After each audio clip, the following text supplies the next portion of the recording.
Yes, it's good to have you this morning. Yes, we're still in that moment of prayer as well as a country hoping for the best. Thank you so much for keeping it TV47.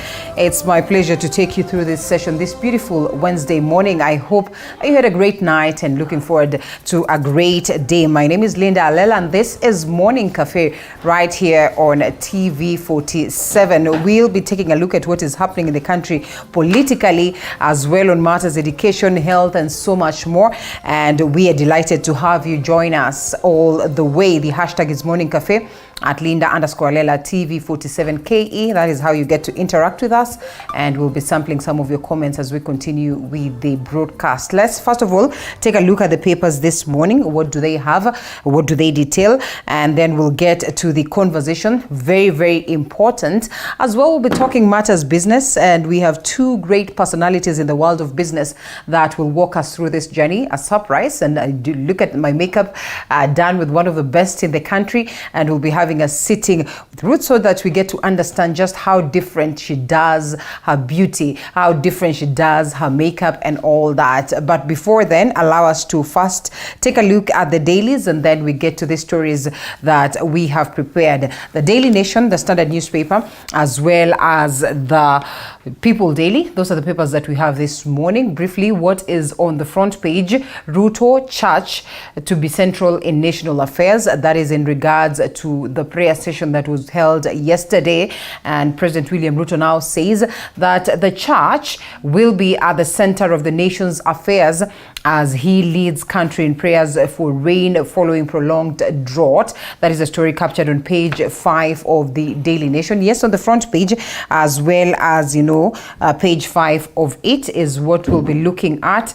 It's actually the main story of the day. Some have said it's politics. Others agree that there's not that need, that we have that point or that moment of intervention from the heavens. And therefore, as we have this discussion, we just want to look at how instrumental the moment of prayer would be in us making sure that we get the emancipation we search and long for. Away from it, and KCPE scandal that Education CS Ezekiel Machogu tells schools to validate exam registration data. That is the biggest story of the day, this in relation to matters education. And people continue to ask just what needs to be done, just what has been done to us making sure that we deal with the discrepancies witnessed within the education sector. And it's a crisis of confidence, as they would call it, a syndicate for that matter. Parents collude with teachers to register grade 7 students. That is for the final primary school examination under the 844 system, instead of sending them to junior secondary, citing lack of faith in the competency-based curriculum system. Now, experts warn that the maneuvers will cost pupils about 39 months of learning and put their future at risk. But just why is this happening, and why is it that it's happening under the watch of, yes, the ministry? But then again, as they would rightfully say, that they are on alert to evade or to avoid such, or to stop and curb such. Page 2 and 3 of the Daily Nation is where this has been captured. They speak of a syndicate where, number one, parents are unhappy with the competency-based curriculum and now are bribing teachers to register grade 7 learners, KCPE exam candidates. And number two, the scheme involves falsifying student personal records to erase traces of their academic footprints. And number three, with falsified identities, then the children are presented to new schools as transferring standard 8 pupils. It's quite unfortunate. And lastly, number 4, government is tracking progression of learners to flag an explained spike in number of registered KCPE candidates. That as well we'll be looking at, perhaps, maybe sometime later in this week, find a specialist to again speak to that matter, even as we look at what the specialists who are saying that it will be quite a tough moment for the students, especially when this is discovered. Away from it, Ruto scores 2 quick wins against Right Honorable Raila Odinga. Do you think such is the case? A story on the front page expounded on page 4 of the Daily Nation. President William Ruto has outfoxed his arch rival, that is Raila Odinga, in 2 recent developments inside and outside Parliament as he goes ahead to implement his strategy, that is to weaken the opposition, and the president yesterday tightened his grip and noose on a key House team as the party's registrar gave the nod to the weekend coup, that is in Jubilee Party. I will be looking at that, and also not forget the fact that now KDF boots hit the ground in battle against the bandit menace. A story captured on page 7 has been the story for the better part of last week and coming to this week, or just to say for the better part of the times, since we have seen the Kenya Kwanza government taking charge, and as the joint military and police operation got underway, they say that tension was high in the targeted areas, with some residents fleeing homes. Just what does this mean? Will it guarantee these people that aspect of peace, at least for the very first time? We can only wait to see. The Standard newspaper front page. The front page of the Standard newspaper, shock of grade 7 learners now being enrolled for KCPE. That is a story we've picked also. That has been captured on the Daily Nation, and it's a story expounded on page 4 of the Standard newspaper. Also, we'll be speaking to alongside the gentlemen that join me for the very main conversation. Away from it, Murathe and Kioni ejection sealed, and that by upholding last week's Jubilee National Executive Committee meeting, that is the registrar of political parties, effectively sealed the fate of former Daragwa Member of Parliament Jeremiah Kioni and ex-Gatanga Member of Parliament, that is David Murathe, who was suspended as a Secretary General and Vice Chairperson, respectively. A story expounded on page 10. Well, according to the registrar of political parties, Anne Deritu, she says that the office has taken note of the contents of your submission and the resolutions, and therefore the meeting was properly convened as per the party constitution. And so we'll be looking to see what this means for the Azimio team, for the Right Honorable Raila Odinga, for former President, that is Uhuru Kenyatta, and as well for the Jubilee Party, and these two who have been ejected. President Ruto's prayer moment for Kenya, and we'll also be discussing that. Well, perhaps not to delve deep into it, but to appreciate that it is important that we get into that solemn moment of acknowledging that we have a problem and asking the Maker then to come through for us. And well, from that moment of Valentine's, it was beautiful for very many people who celebrated great gains, in their relationships and in different ways.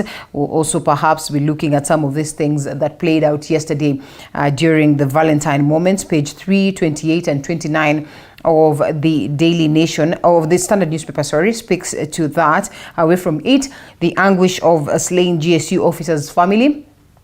That is a story that is captured on page 7. That is front page and expounded on page 7 of that Standard newspaper. The family of Emmanuel Kipngetich, who is 27, is yet to come to terms with his killing by bandits when he was barely 8 months into service as a GSU officer. A story captured on page 7. And on page 23 of the Standard newspaper is on Unga, subsidy may haunt Uhuru's men, and the Treasury wants Parliament to probe the maize subsidy implemented in the final days of retired President Uhuru Kenyatta's administration, and whether then there's going to be some reprieve in the prices of Unga equally is a wait and see affair. The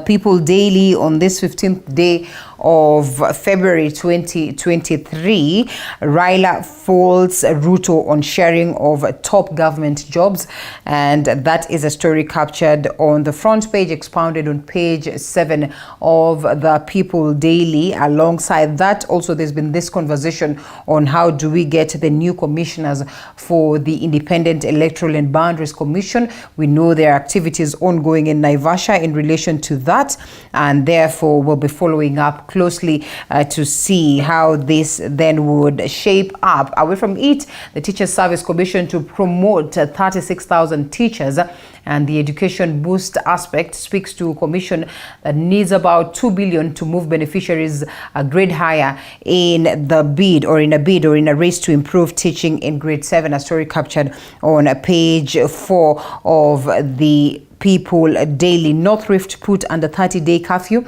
that is in war on bandits. A story captured on page 2. Gathering prohibited as a security operation ramped up following killing of police officers. That also is one of the main stories that we'll be looking at. And the other way, or the other side, on the question of sports, Safari Rally fans have reason to worry over Kenya's WRC status. A story captured on page 28. What could be informing this, even as we look to see how the sports minister is going to handle this differently. So we shelve the papers for a moment and pick the stories that have been worked on by my team, more or less the same stories also that are captured on the papers, and that as Kenya joined the rest of the world, that is in celebrating Valentine's Day, over 300 expectant mothers from Githurai 45 received a unique gift of knowledge. Focus Hospital trained them on protective and safety measures to ensure safe deliveries. It is here in Eldoret town. It is at the SEK Church Shalom Githurai 45 that over 300 expectant mothers were taught on health affairs, including the essence of having a balanced diet. This was as a result of a joint effort between the Focus Hospital and the health workers volunteers. Tumeamua kuita wamama ambao wanatarajia kupata watoto ili siku ya Valentine ikamilike vizuri. Tuko na wanawake 300 ambao wanatarajia kupata watoto hivi karibuni. Hii 300 tumeweza kuwazawadi. Tumewafunza maneno ya lishe bora, tumewafunza maneno ya kuangalia zile signs, dalili zenye zinaweza onekana na wakimbie kwa hospitali. Ya muhimu ni kuwa hii hospitali iko na mpaka department ya meno. Hiyo ni shida ina affectingi wa mama sana wakiwa wajawazito. Na ya pili kuna surgeon. As Kenyans received various gifts from their loved ones to mark the Valentine's Day, these expectant mothers were not left behind. Wakati mwingi wa mama akiwa mjamzito anataka sana kunywa maji, kwa hivyo tumempea chupa ya maji. Tumewapea kitambaa ambacho akitembea sikie ameloa maji ya sweat anaweza jipanguza. According to representatives from the Focus Hospital, the expectant mothers were supposed to ensure that each has a card of the National Health Insurance Fund as a medical cover. Kujifungua normal delivery tumepatia discount from 8,000 to 5,000, na kujifungua through CS tumepatia discount ya kutoka 50,000 to 25,000. Hao ni wale wa mama wamekuja leo kwa hii women conference yetu ya leo, na wale wengine wako na NHIF serikali inasimamia. On the other hand, there were minimal Valentine activities witnessed in Embu County as many proceeded with their normal activities. Nimekuwa surprised na Kenya Commercial Bank na nimefurahi. Sasa hapa ile unaona ni keki tunajimburudisha nayo. Kupenda wale hawajiwezi iwe more important than anything else. To me that is what I'm doing.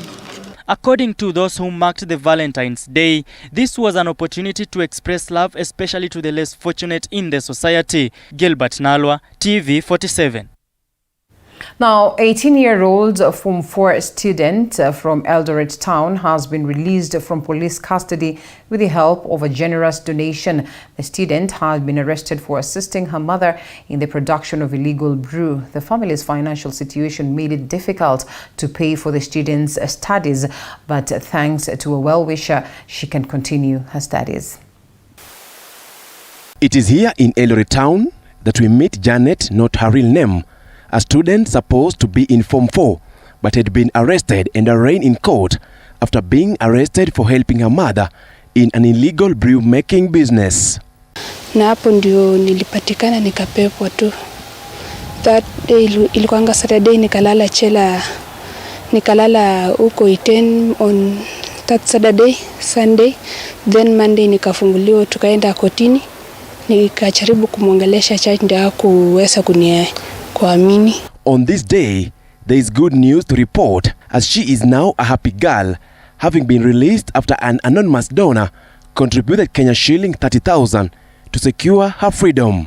Umenifungua leo, nimeshukuru sana. Mimi nilikuwa na join Form 4.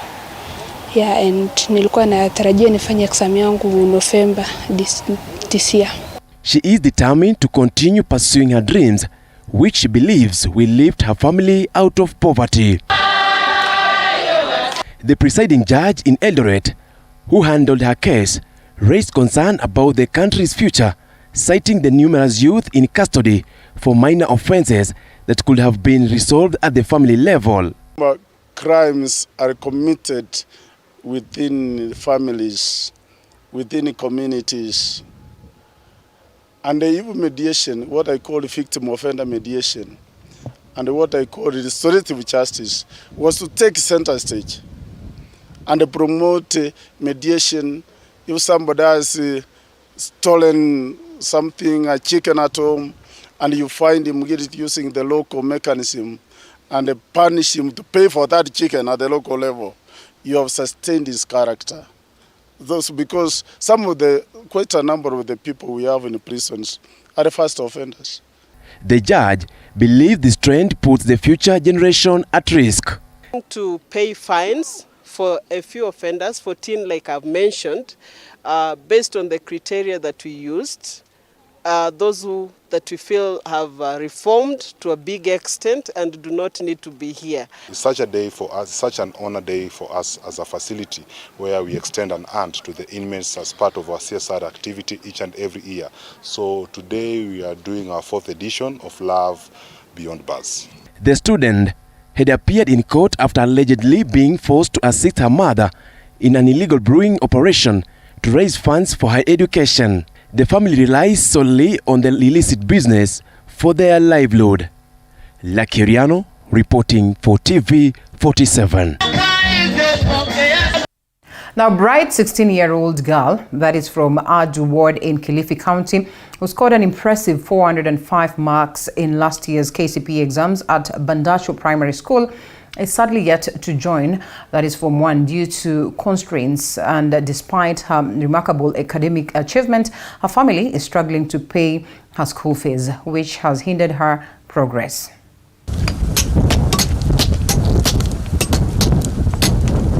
Meet Sarah Kauchi Naftali, a former student of the Bandacho Primary School who has now lost hope of ever stepping into a dream school.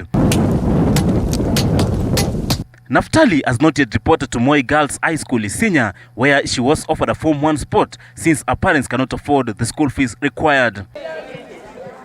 The last born in a family of 7 has resigned to the manual jobs of crushing stones to make ballast for sale alongside her mother Miriam Rogers, but they say what they get is sadly enough to put food on their table. Nitwa Moi Girls Isinya na fee structure huko nasema kwa 75,789. Nikiwa nyumbani namsaidia mamangu kufanya kazi za nyumbani na pia kumsaidia kuvunja mawe ili tupate chakula nyumbani. Following the lack of funds to join Form 1, Naftali is worried that if she does not report to school by February 14th, 2023, her space may be taken by another student, and the thought of failing to become what she has yearned for is depressing her. Nafasi ya shule kula ambako niliitwa naweza nikaikosa kwa sababu mwisho ni kesho, na nikikosa nitasikia huzuni kwa sababu hiyo ndo shule ambayo ilikuwa napenda nikasomee. Human rights activist Justin Kitonyo said that hundreds of students in Kilifi County have not been able to join Form 1 due to lack of school fees, noting that this could open up avenues for children abuse and teenage pregnancies in the area. Nilikuwa namuita tu minister wetu Aisha Jumwa na viongozi mbalimbali ambao wako katika ngazi za hali ya juu wakaweze kujitokeza ili kuokoa maisha ya watoto, hasa wasichana ambao wamekuwa threatened na mambo ya mimba za mapema. Without access to school fees, the risk of early marriages and teenage pregnancy is on the rise in Kilifi County. Sarah Kauchi is one among many girls facing the possibility of being forced into such situations. Her family is now appealing for well-wishers to come to their aid and help enable Sarah to continue her education. Mtoto wangu Sarah Kauchi amepita mtihani lakini sijapata namna ya kumpeleka shule. Sasa naomba msaada kwenu. Msaidie ende shule. Norbert Oduor, TV 47.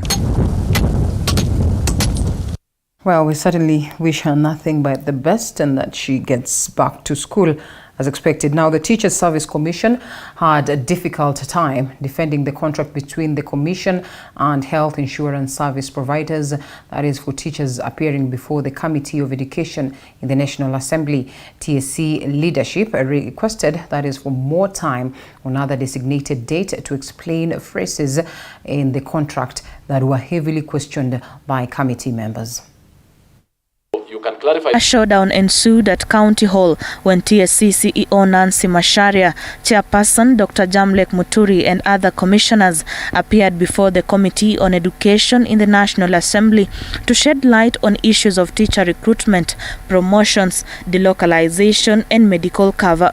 Did you seek their opinion so that they can participate in what is affecting them? TSC's leadership was put to task to defend the contract between the Commission and medical cover providers, including the decision to decamp to the National Health Insurer and having top private hospitals scrapped off the cover. From where TSC sits, and I insist on this, Chair, do they think this scheme is working? These are teachers who are almost in the 50s and maybe almost 60s. And no teacher in that category is attending maternity issues. And you can see a lot of money is left in that category that can be used for other purposes. TSC's Nancy Macharia insisting that the contract was approved by the Office of the Attorney General and asked for more time to explain the contract to the committee, even as the Commission asked for 208 billion shillings for teachers' medical cover. The majority of the complaints, remember we just signed this contract on 1st of November 2022. It is actually 2 months old. We accept and we know there were issues that were raised throughout the first contract. When you have such a huge contract, it's allowed, it's huge. But you make sure then, and this also was the advice of the Attorney General, that you have a caveat to get out of this contract. But Chair, I'm asking, can we be invited so that we come with that contract? We go page by page, we bring the letters of advisory from government agencies, and then members can, because I think even members also need to do a survey. TSC was also hard pressed to explain the recruitment process, promotions and delocalization of teachers. We recruit more primary teachers, and those secondary teachers who are to teach in junior primary are taken to secondary schools. Because one, those who have been trained to teach in secondary will not find it easy to be headed by somebody in primary. Two, we should focus that when they go to grade 9, we should not domicile grade 9 in primary school and we move it to secondary. According to Macharia, the recruitment of 36,000 teachers for junior secondary is ongoing, 6,000 of whom will be employed on internship basis and 30,000 on permanent and pensionable terms, even as counties with a shortage of teachers are given priority in the exercise that also aims at bridging the gap occasioned by the retirement of 8,236 teachers by December last year. Sylvia Nyongesa, TV 47. And half of Kenyans are not happy with the implementation of the competency-based curriculum. This is according to a survey conducted by Twaweza, which also noted that a majority of those who took part in the survey pointed out that the high cost of competency-based curriculum was a burden to parents who are already struggling with harsh economic times. It is the 7th year since Kenya began implementing the competency-based curriculum, the new system of education that is gradually phasing out the 844 system that has been in use for more than 30 years, was received with mixed emotions. While some embraced the new system, others hoped that the government will scrape it off. In a survey carried out by Twaweza, more than half of Kenyans who took part in the survey are not happy with the CBC. That represents 48% of the respondents. We have been accused of introducing the new curriculum in a rush.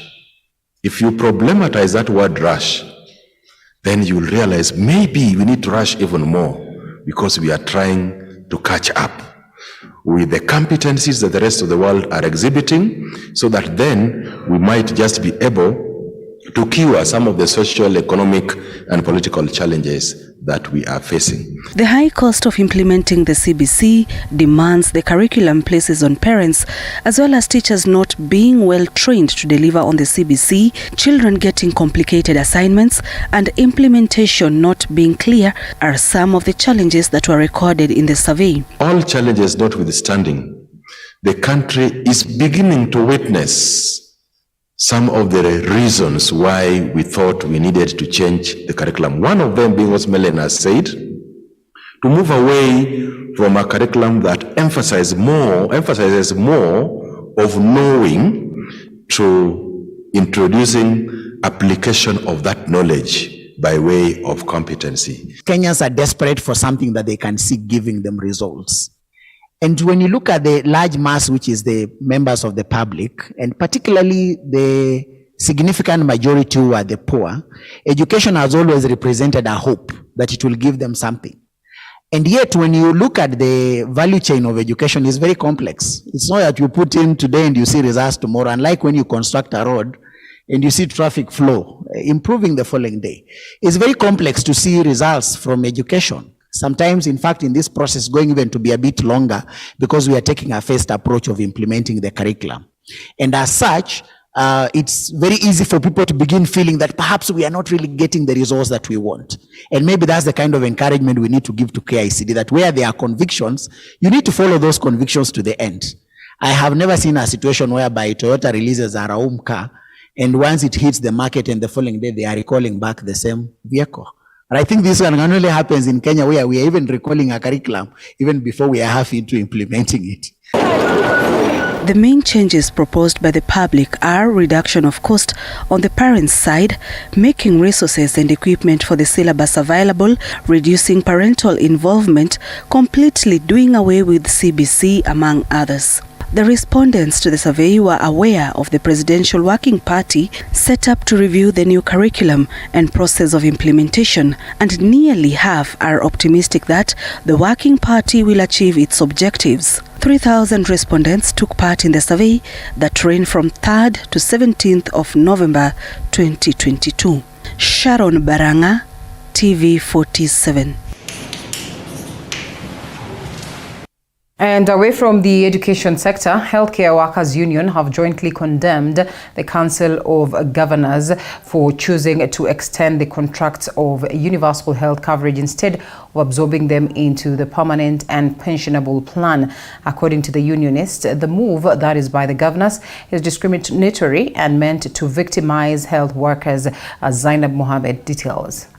Solidarity forever. Amid the recent announcement from the Council of Governors to renew UHC staff contracts for another 3 years, the Health Workers Union has issued a joint statement criticizing the decision, which they view as discriminatory and demeaning. While we were expecting within the 100 days this administration to employ 20,000 healthcare workers, what we are hearing is that the 8,550 healthcare workers who are put under UHC contracts and whom the government had indicated they were going to put them on permanent and pensionable, that they want to extend the same contracts for 3 years. And these are exploitative contracts that are irregular and that are illegal. The furious unionists have threatened to direct all their members to down their tolls should COG not reverse their decision. Why the employers on those contracts? Because they don't put you on a medical cover, they pay you half salary, you cannot go to school for training, and they don't allow you to join the union in those illegal contracts. So that's like somebody tying your hands and throwing you to swim. They're killing you. That's the truth. As health unions, we therefore wish to implore the national government to embrace and implement the principle of equality and the prohibition against discrimination of workers as enshrined on our Constitution and the international charters. Further, we demand an immediate conversion of the contracts to permanent and pensionable establishment for the UHC staff. The Health Workers Union is now urging the President and his deputy to fulfill their campaign promises of not only protecting the welfare of health workers, but also employing an additional 20,000 healthcare professionals. Meanwhile, Nairobi Governor has promised to resolve the NHIF issue raised by Nairobi County doctors on Monday. Sakaja, who asked the medical professionals to get back to work, blamed Nairobi Metropolitan Services for the dispute. Kwenda kwa barabara itatuangi kitu. Mimi ni mwanasiasa, tunaweza shinda kwa barabara kila siku na nyinyi. What is important, because that cover has been reinstated, daktari, endeni kwa hospitali. We will make sure you're covered. But please don't convert yourselves into something that is not being a doctor. Nyinyi mfanye kazi ya udaktari. Zainab Mohammed, T47. Now, Kenyans gathered at the Nyayo National Stadium in Nairobi for the National Prayer Day following an invitation from President William Ruto to pray for the nation. The event saw attendees from all walks of life come together in an effort to seek divine intervention in the challenges facing the country. Chichi Josephine reports on this national event. Tuesday, Kenyans from all corners of the country came together at the iconic Nyayo National Stadium for a special event. Lift your hand and surrender to God. It was a time to pray for Kenya and seek divine intervention for the challenges facing the nation, in an event attended by prominent religious leaders, top government officials and politicians from various parties. Today we want to thank God for the people of Kenya that have chosen God to be their God. We want to thank God for the leadership that God has given us. This coming a day after President William Ruto, during an interdenominational service in Nakuru, invited Kenyans from all walks of life to attend to a national prayer service dubbed the National Solemn Assembly.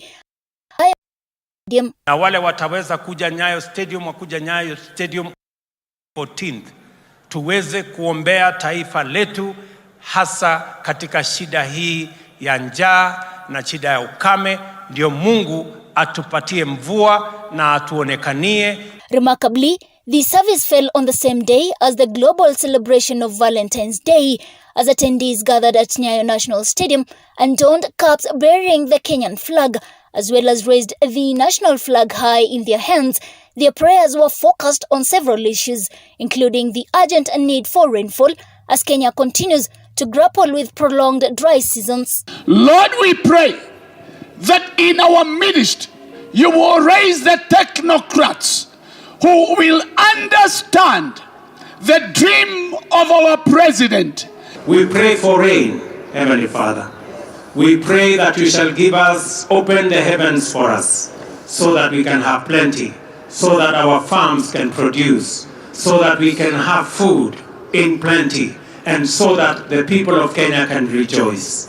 Prayers were also held simultaneously in different counties across the country. Religious leaders in their regions led their congregants in seeking divine interventions for the challenges facing their communities. God will hear us when we pray today, and we are praying. We prayed yesterday, and we are continuing to pray today. And I want to tell the entire republic that it's only God that can rescue us from where we are today. According to government estimates, 4.3 million Kenyans are in dire need of food assistance, with President William Ruto assuring Kenyans that the government has already allocated seeds for the upcoming planting season. The seeds will be distributed promptly once the much needed rainfall arrives. Nataka niwaeleze ya kwamba kama serikali tumefanya mipango yote. Mipango ya mbolea, mipango ya mbegu, mambo yale ambayo yanahitajika, ili tujitayarishe, kwa sababu tunajua Mungu atatupatia mvua na Kenya itakuwa na chakula na tutaondoa aibu ya njaa katika taifa letu la Kenya. Your Excellency, as we hold these prayers for rain, 5.3 million Kenyans are staring at starvation. More than 2.5 million heads of cattle have died, and the situation doesn't look any better. Chichi Josephine, TV47. Members of Parliament allied to the Azimio coalition are crying foul on President William Ruto's push to exert a majority leadership in the two houses of Parliament, terming it as unhealthy for democracy. The members of Parliament are concerned that the president will push contentious constitutional changes like the creation of the office of the official opposition leader and having cabinet secretaries answer questions in the plenary. Apollo Kamau reports on the battle of numbers in the 13th Parliament. The resumption of the second session of the 13th Parliament will see President William Ruto enjoy a near supermajority in the bicameral Parliament if the latest political realignments are anything to go by. The president's twin raid in ODM and Jubilee camps has given him an upper hand in the bicameral Parliament in pushing for government-sponsored bills and constitutional amendments which require a two-thirds majority approval, a move that has drawn protest from the Azimio camp. That is not a healthy situation because you want a parliament that is properly divided, a parliament that can examine the policies of the executive and critique it and come up with other alternatives. If you have a parliament that has a supermajority in support of the executive, then you will not expect parliament to help Kenyans. And that is why we've been condemning some of those moves by the by the executive and the holder at State House to woo members to join the UDA brigade. Signs the numbers will be a game changer when the House resumes emerged over the weekend after more than 20 Jubilee MPs in the National Assembly and the Senate pledged to support the government's legislative agenda in the bicameral Parliament. I don't think it is the duty of the president to allow Azimio One Kenya to operate. We are in competition, so you must give it to him. The president is in competition with us. It is our duty as Azimio One Kenya coalition to be vigilant, to understand and appreciate that the people of Kenya gave us a mandate through the Azimio coalition and not in a manner that is as convoluted as it is appearing.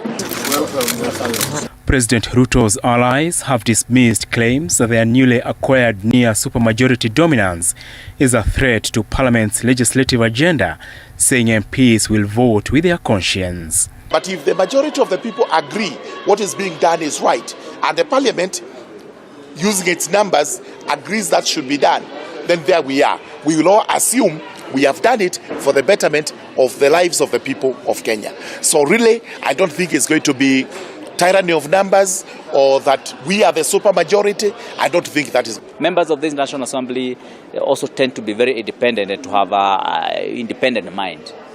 So the supermajority is going to work positively for the president whenever he has a constructive business and whenever he has good ideas that are going to be of help to the nation. The recent shift by Azimio MPs to the Kenya Kwanza camp will no doubt hand President William Ruto a free hand in passing key government bills in the two houses of Parliament due to the power of numbers.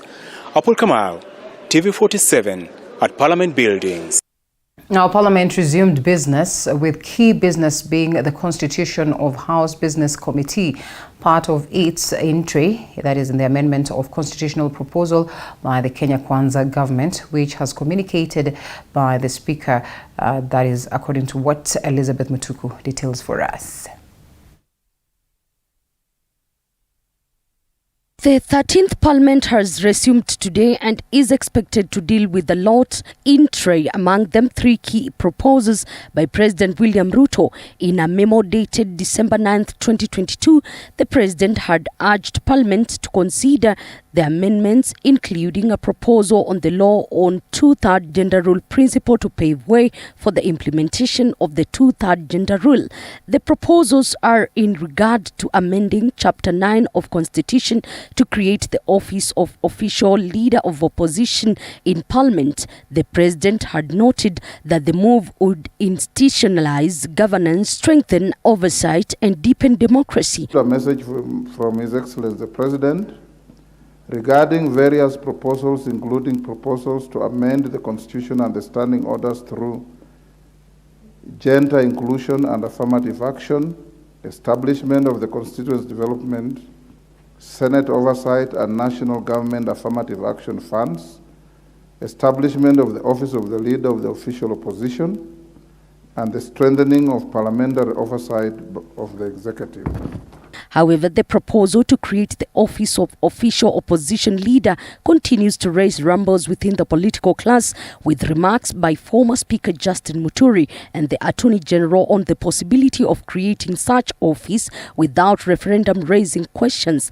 Azimio members opined that the office of official opposition leader and his deputy cannot be created by tinkering some chapters in Constitution, which includes Article 108 and Articles 96 and 97 on the numbers in both houses of parliament increasing by one, as it is opined by AG Justin Muturi, can only be through referendum. It doesn't matter whether it's an amendment by parliament or an amendment by referendum. The only thing that is different is that there are certain things that cannot be amended by parliament without going to the people, which means in terms of initiation and in terms of the process, the principles are the same. It's at the end that you will look and say, are these such that it requires a referendum or can it be done by parliament? And therefore the principles apply in the same way. Essentially what the Supreme Court was saying is that a sitting president and an executive branch cannot initiate. If anyone who wants to initiate those changes then must follow what the Supreme Court was saying. If it is to make a recommendation, a proposal. This proposal is to be considered by Parliament. It can either be accepted or rejected. And unfortunately for BBI, what happened is the President initiated the process by first and foremost appointing the BBI committee. He gazetted it. He then went ahead to gazette the terms of reference. He went ahead to gazette what they were to do, including amending the Constitution. That is why the Supreme Court looked at it and said the President actually initiated the process.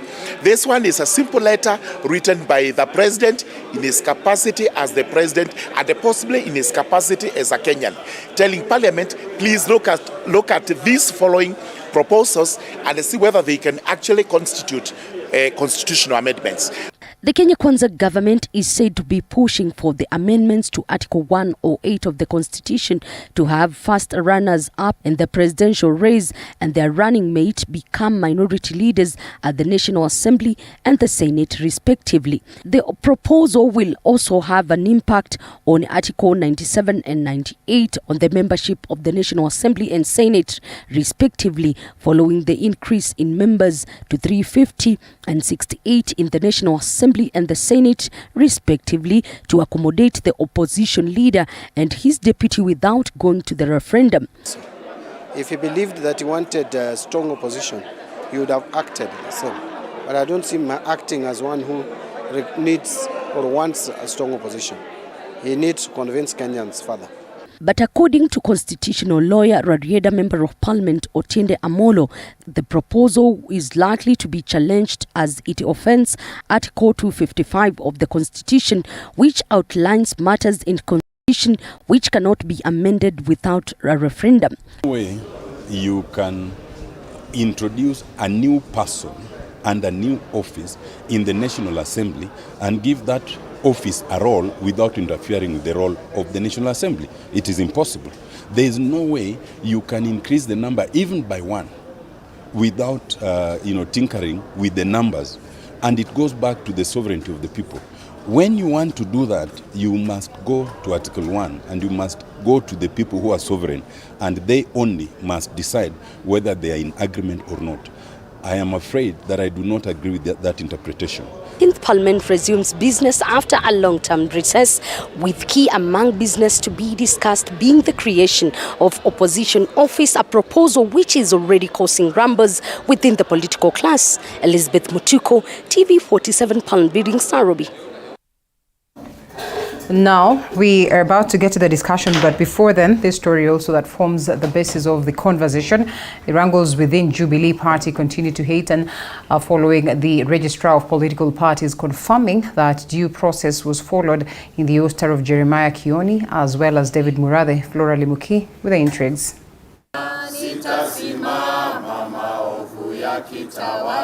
Embattled Jubilee Party Secretary General Jeremiah Kioni has dismissed a letter from the Office of the Registrar of Political Parties ratifying the decision by the Jubilee Party National Executive Council to oust some of the party's officials.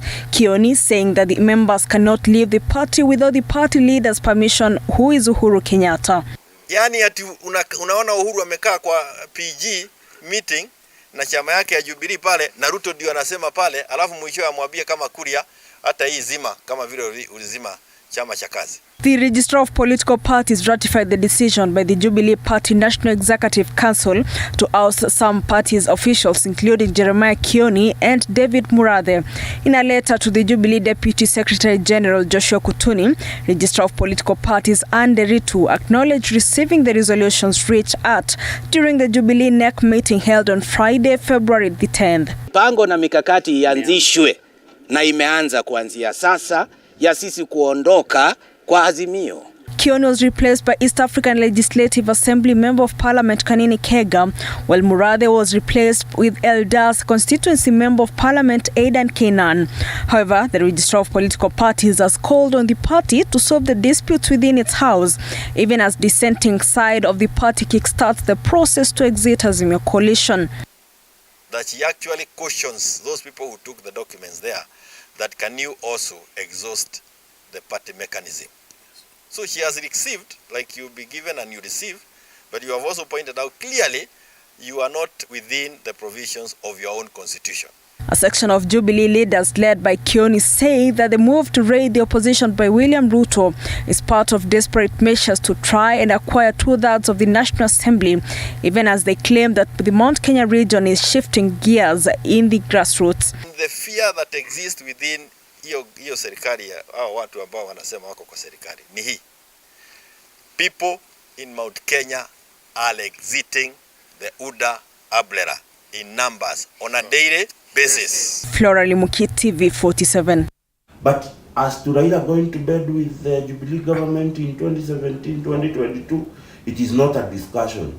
Hold it right there. We're live already and the discussion has begun, and I do not know whether you expect for them not to complain, but anyway, we get into that or the in-depth of that shortly. It's my pleasure to have these three gentlemen. One of them will be joining us shortly on a set, Victor Marende, who I do not know what is happening to him after a long time. He appears so silent. I hope wearing such a beret requires for someone to be all out and as well defending their side, but I know he is perhaps saving the best for last or saving the best for the moment of the show. It's an honor to have you this morning. Victor Marende is a governance consultant and anthropologist. Thank you so much for creating time to be with us this morning. And right next to Victor is none other than Peter Mushindu, who's a governance expert. Karibu sana, as well as Kamau, political analyst. Thank you so much, gentlemen, for creating time. Shortly, we'll also be joined by Ahmed Karda, and we get to the conversation. So, gentlemen, allow us to take a quick short break, and then we come back to that as to whether, the president is right to, perhaps push to ensure that he gets a majority. He has the majority, but extra majority. And I mean, you do not want to have a hung parliament successfully. He's off that. But then also you understand how important it would be for him to get some massive support within the House for obvious reasons. So when you hear Mushindu argue that Azimio should not be complaining, then you get to understand why. So we take a quick short break, gentlemen. We come back to that very subject.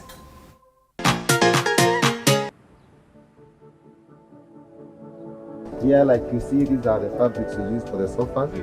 Yeah, there are different types of fabrics. Sabak. This is the best way to go. Eat color, eat raw, like this is alive. Well, 2022 is behind us. 2023 is here with us. What are your plans? We here at TV47's Morning Cafe have great plans for you. We're talking about information, we're talking about entertainment, we're talking about the greatness for the year. So make sure that you're always with us every morning.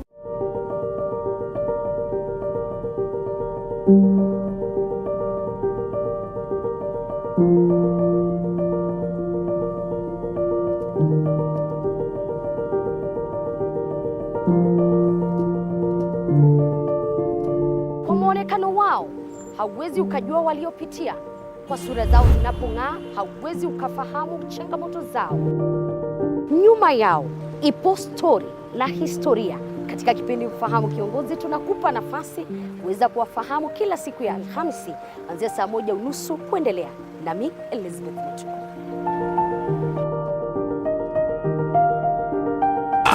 Kitulizo kamili. Maumivu yakizidi, pata ushauri wa daktari.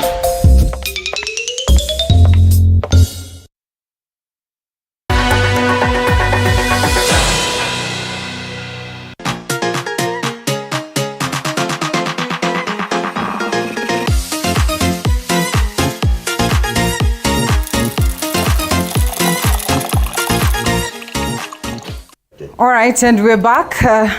Victor is here. Peter Mushendu is here, as well as Kamau. Let's get to the conversation, and very pertinent points being raised here, especially as to the Political Parties Act. We really need to scrutinize that document and understand just what are the ramifications of what we see today. When you see the Azimio team somehow as well trying to go for development in State House. Rinda, the Azimio is actually suffering from their own creation. Because these guys took us on a 100-meter sprint in terms of passing the new amended Political Parties Act.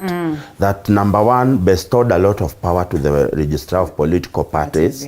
Number two, that Political Parties Act, coupled with the Election Act that we have, it is very lenient on issues to do with party hopping. I can assure you, let Jubilee try to remove Sabina Chege on whoever tried to whip anybody. There is no particular law in this country that is very strict on party hopping or supporting party ideologies. You know the best they will do?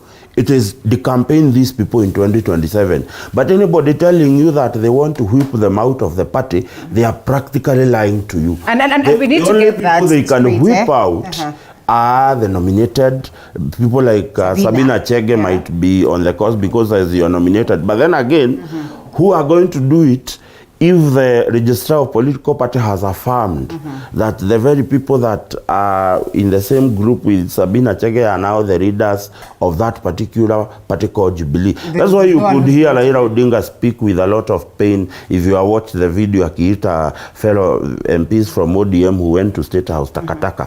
So let me say this to Azimio.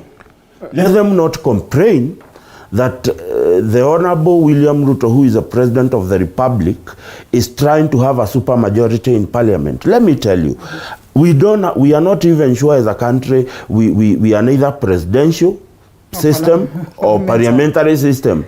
Here you have, indulge me for a moment, here you have the Honorable His Excellency President William Ruto, who is elected by the people.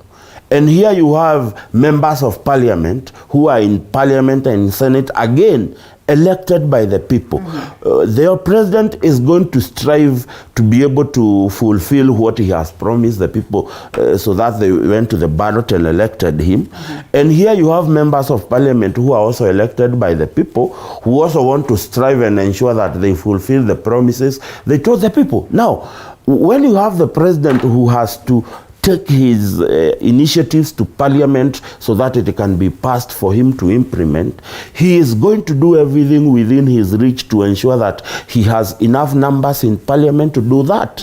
On the other hand, you have a political party that is very lenient by the members of parliament who cross the floor to the other side, and therefore, because they know as elected members by the people, the Political Parties Act and the parties in Kenya do not have the capacity and the ability to whip them if they divide from their position in the party. They will cross the floor so as to be part of government and probably get induced support in their constituencies. You are talking about the laws of the land. You're talking about the Political Parties Act.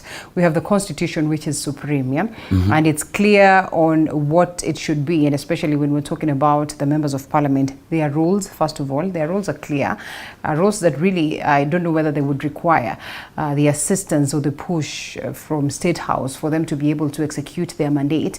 You are also very clear on the Political Parties Act, which is one thing that has been a subject of debate, especially at that point when it was not clear on what Jubilee was, as a ruling party then, that we have other figures in Parliament that they said we are UDA hut, but we're just in Jubilee body-wise. And then you ask yourself, just where is the place of the common mwananchi, whom you speak about highly, but every time it's the mandate from the people. So you go to the people, you ask them for a vote under a certain party, and you also understand very well the lines in which we vote. Most of the people are actually appeal to the masses, or most of the candidates will appeal to the masses owing to the party that they come with. So, and especially those ones from the ODM side. And so you come to the people and you tell them, under ODM, I want to serve you. And they accord you that mandate. And it's not even 2, 3, 4, 6 months down line, then you're speaking a different tone, a tone that would appear as though you are aligning yourself to a different party. Where is the common mwananchi left? If at all, there's not a single law that would, make it so tough for these very individuals. And so perhaps to bring in Victor Marindi on that. Now, Linda, before I respond, I would want to tell Peter not to mislead the public. Yeah. Now, he's quoted Raila wrongly, that Raila called MPs takataka. Now, that's a misquoting. And how I wish the clip from Machakos was played. Yes. Raila was clear that what they are talking about in terms of going to State House to get maendeleo. And I hope my producer could get that. That's what I'm thinking. Yes. The entire clip. Yes. Peter, how I wish you would be a good listener. Now, I would listen to your argument if we are talking about the merits of what he said. It's in order. But I will not sit here and allow him to tell me what Raila said while the producer can actually get what Raila said. That is not amended. We are not actually discussing the demerits. We are discussing exactly what Raila said word for word. And that video is here. And really with political rhetorics, yes. We can always say we get away with that. But yes, he was in that rally. And so perhaps well placed to tell us what the Right Honorable Raila Odinga said. And sometimes we are fond of taking some bit of excerpts and sometimes we overlook the larger aspect of it. So let's allow Victor. So what I heard is Raila calling those MPs traitors. And I would agree with him on calling them traitors, because that is what they are. Now, of what they are and what they intended to do. Now, the constitution that Peter talks about so much holistically, as though holy, has clear roles in Article 95 on what are the roles of parliament, to where these parliamentarians belong. Now, clearly on A and B, it talks about oversight of state organs, 1. 2, it talks about oversight to the president, the deputy president, and state organs. Now, a body that is supposed to oversight you in any single form, shape, or way is mandated to be independent. And that is what the Constitution says about Parliament. Now, in its entirety, whether wrong or right, now our basic argument and principle should be parliamentarians are out of order in entirety in going to bed with the executive. Can I ask this, Victor? The very same constitution speaks of how this arm of government should be independent, but equally speaks of the fact that it should complement the rest of the arms of government, the other two. And so do you think that the constitution itself misleads us in this aspect? Because what does it mean when it says the arms of government should complement each other, and at the same time the arms of government should be independent? And this is politics that is at play. It gets us a little bit confused therein. Now, I doubt if there is a confusion, because then in complementing one another, there are roles that are assigned to parliament that complement the executive. And one, you realize that parliament is also tasked with discussing and deciding on the division of revenue. Now, that then informs the expenditure by our counties and by the national government. Now, secondly, it enacts laws that are then interpreted by another independent body independent arm of government, that is the judiciary. So that way, each and every section of the independence of parliament should be able to complement what the other state organs do. But then, in my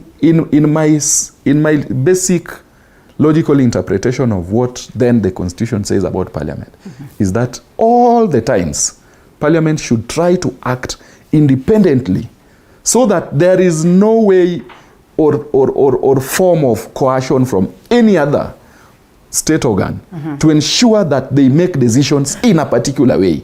Then that way, parliament will represent the common mwananchi that we're talking about. Then, because we elect these members to represent us. Now, as they represent us, they must be as independent as possible and think about mwananchi first.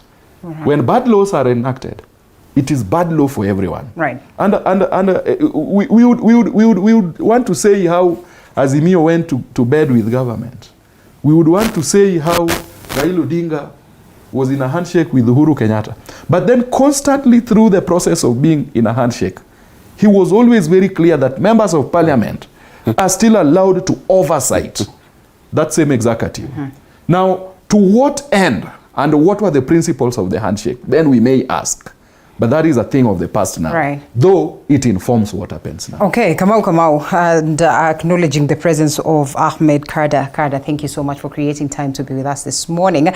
We have already gotten into the discussion, but you have not lost out on so much, so because we're just beginning. So Kamau, it's quite a thin line, and especially when we're talking about independence, and equally understand very well that some of these members of parliament, actually a majority of these members of parliament, are part and parcel of the executive, in the sense that under the party of the executive, or the parties, of what would inform the government, they were elected. So a bit of a confusion therein, or what exactly does the Constitution envision when it says that these arms of government should operate independently? How can you say that a member of parliament who's been voted in under UDA, the party leader is the president, and then the president is the executive, and that these members of parliament would perform their duties independently? Thank you so much, and good morning, Linda. Good morning. For this quite good morning, and for our viewers, wherever they are watching us from. We've had a discussion even off the air of what is happening in this country, and I really want to appreciate my brothers here, from Alex to Peter, my brother here, and looking into what, or checking on what Peter was saying, and in respect to what Alex was putting. Victor, sorry. Parliament is quite independent. One of the things that I can say, and I can caution my brother here, Peter, is that don't be like the prodigal son. Prodigal son, the brother to the prodigal son. The government, the parliament, and all legislative arms, and even the judiciary, they've moved from elections that happened in August last year. And every other person in every other organ of the government is working towards making this country a better nation, towards all of us. What Raila Odinga and his team are doing this in regard to making this nation stable. What the government is trying so hard to attain is how we can have a stable economy and we can live peacefully. That is why we're even having prayers. Coming to the issue of the parliament and parliamentarian and the party politics, as my brother has stated, this is a matter of people sent by the entire country to represent them as one on the matters that concerns them in making laws and even getting to attachment with the relevant working of the country. By that I mean, when you look at the Jubilee arm wanting to join the government, they've got their own rights and decision as stable members to make their own decisions. When you see the Azimio side of Wiper, ODM, and other parties saying that we are not joining the government. They are rightfully in their own course. So we cannot keep on like making noise over some things which we've not seen the results of them all. Raila Odinga and his Azimio team, they have their mandate. They have their way of doing things. The government, having been given the rightful mandate to conduct the affairs of this nation, they have their ways of doing things. Yeah. What I would not entertain, and I've heard it from my brother Peter, is demonizing every other aspect of every other Kenyan trying to improve the lives of all of us. Today, we don't have rain. The season has been a bit slow. It has not come in time. So that is, we have suffering in the nation. It is not only from where I come from or where you come from. It is entire nation. So why did I mention about the brother to the prodigal son?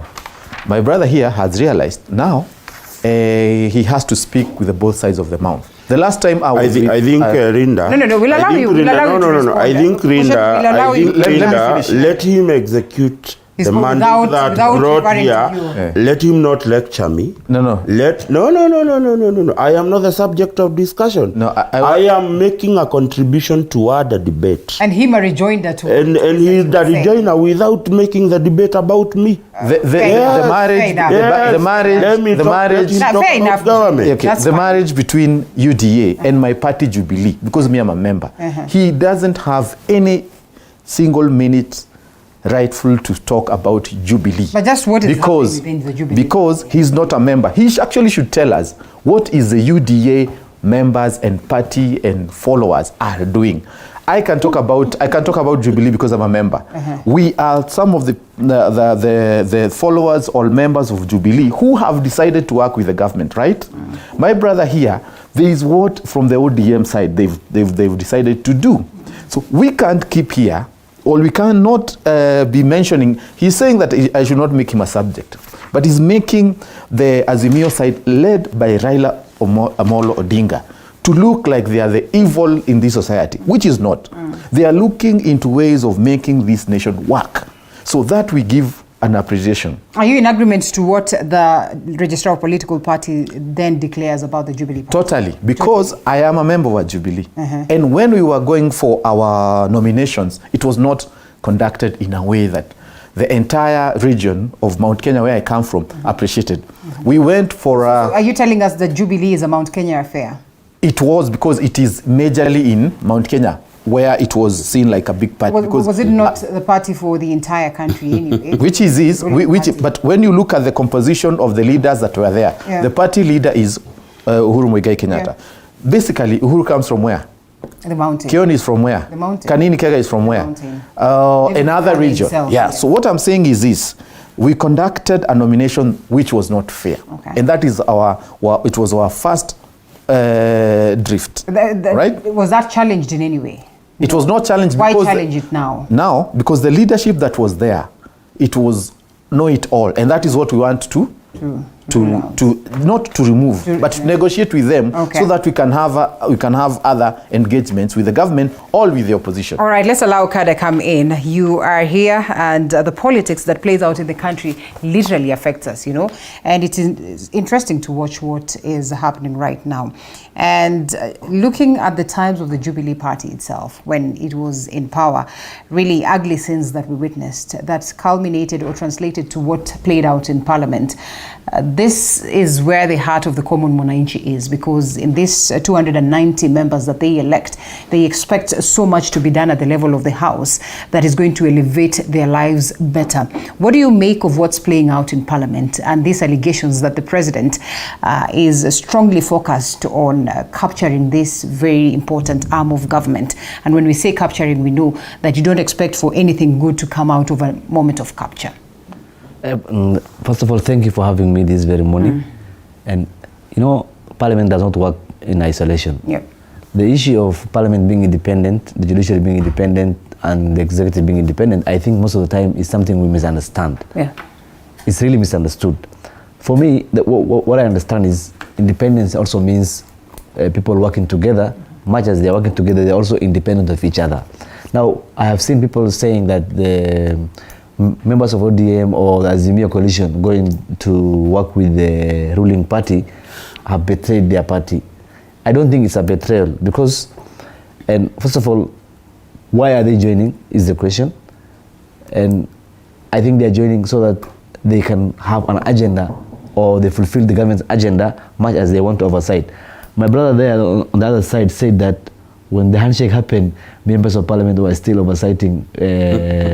I want to disagree with him that right now, you know, the law that gave William Ruto, the president, the leeway to do what he's doing with IEBC was passed during the handshake. But I will also play the devil's advocate and now say that he said the Right Honorable Raila Odinga insisted that still are at liberty to proceed and oversight as it should be. So if they did not, it was perhaps a choice of the members of parliament.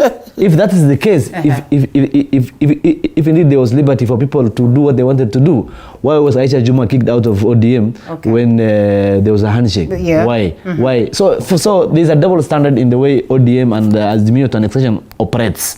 That, you know, it's only the party leader who can do what he wants, the rest cannot do what they want. That's how I see it. But for me, the members of parliament joining UDA is a mutual benefit for everyone. This issue of saying that the president wants to capture parliament is nonsense because it has not happened. And we don't see it happening. The constitutional is clear, and the constitution, I mean, is clear as to what really needs to be done. So what exactly is expected of these members of parliament? Should they then say that, well, officially, we want to work with government and therefore go and seek a fresh mandate? Because if you are elected under a certain party, and I think that is what was the problem, even for those ones that were the other faction of Jubilee, the Tanga. One thing we lack is a political hygiene. Either side of the divide, whichever way you look at it, we completely lack political hygiene. But having said that, you know, this issue of political suckers, I think at one time it should end. But for me, what matters is that when members of parliament are elected and they join and they were elected through various parties and they came to parliament, and then, you know, the ruling party will always do. Right now, when you look at the Congress, for example, in the US, sometimes the Democrats vote along with the Republicans. Right now, the Democrats are in power, right? You will see Republicans voting some bills with the Democrats, even when the party Republican is opposing, you know, as a party. So does that mean that they betrayed their party? Does that mean that they have moved or they have to take a fresh mandate? No. What they're saying is that we are working for now on this particular. And Kada, that would would expect at the level of parliament, and would be extremely healthy for us to see. And you know, Linda, since this movement has happened, parliament was just reopened yesterday. It came back to session yesterday. Yes. So all these other things are media. You know, the media of this country is so wild that every morning. What do you mean? What do you mean? I am part and parcel of this house. No, honestly, we have to say this. Sometimes you wake up and see, you know, headlines that don't make sense, news items that are. And then you cook things. So is it not outright that Jalango went to State House, and so the media can only report to that? Jalango went to State House. Yes. But also Raila went to State House sometimes back to do a handshake, which how it was reported is. It was somewhere. You know, Linda. Yes. If today you are asked, as my friend has asked, if you are asked what exactly did Jalango do wrong? Yes. In the eyes of the law, be it the Political Parties Act, be it the Election Act, be it the Constitution, and their own party. Yes, be it the standing orders of Parliament. What did Jalango do wrong? Because let me tell you, our Constitution envisions the President as the symbol of national unity. And he's supposed to unite. I'll give you an example. Today, we are talking with you. The NGCDF Act is in court. It is being contested by some organization in court that it is not constitutional. The entire parliament, both the right and the left, if there is one in Kenya, have come together and they have taken a bipartisan approach on the issue of NGCDF because it is affecting an MP in Ugenya, it is affecting the MP in Limuru, it's affecting another MP in Kilifi. Now, as members of parliament, you are guided by a number of laws. And I've told you, as members of parliament, your principal operating system is the standing orders in parliament. They govern how you dispense your duty in parliament. And that standing order does not envision issues to do with the political party hip-hopping. They only talk about the majority party and the minority party. And even so, it is not the parliament that decides who is the majority or the minority. It is on advisorial from the Political Parties Act, who are mandated to govern political parties. And the question is, through the entire Political Parties Act that is governing this country, Linda, do we have a punitive punishment for party hopping in that particular political party? There is zero. The Azimio coalition in the forming then, when Raila and Uhuru Kenyatta were in the handshake, they were very quick to pass these laws. You remember, because we have had a heated discussion on the same matter on this platform. They were very quick to pass them, because all they wanted to think about is how they will consolidate power and how they are going to win the election. They never thought about how political parties are going to coexist after the election. They only focused on winning. And now they are paying the ultimate price of their actions, because we said, and I said here, let us not pass this Political Parties Act in hastiness, because tomorrow it is going to affect us. Today, the Honorable Jeremiah Kioni and the Honorable Murathe have been ejected, and that ejection has been confirmed by none other than the registrar of the political parties. I probably would have reservation on how Kioni and Murathe have been ejected from the party, despite that I am not their biggest fan.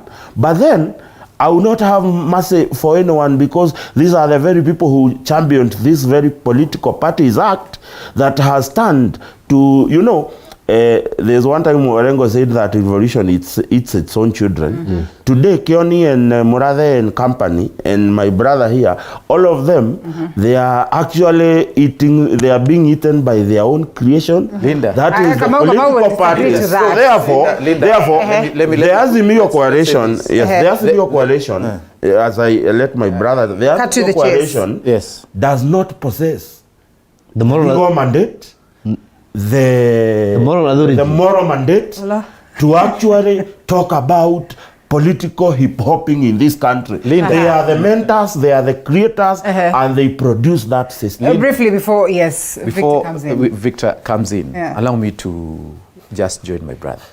And I tell him this, the rain has not come. This country is suffering. And you're the advocate, you advocate for the wellness of the common mwananchi. That is your vocabulary. Every day, I watch you on a station. Number two. No, this is him, not the government. He talks about the common mwananchi. Has been his song since I knew him. Yes. Even today, it should stick that. Let me remind him something.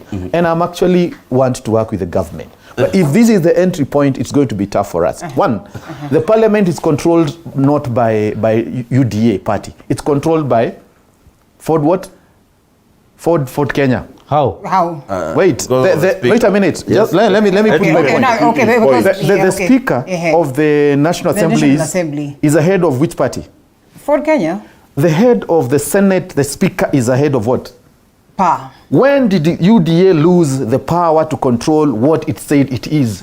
Because you're talking about party hygiene. It was a craft of before election that these were told, I'm going to give you this, support me. So we cannot sit here on national television, start saying Jubilee was, and Jubilee is done and dusted.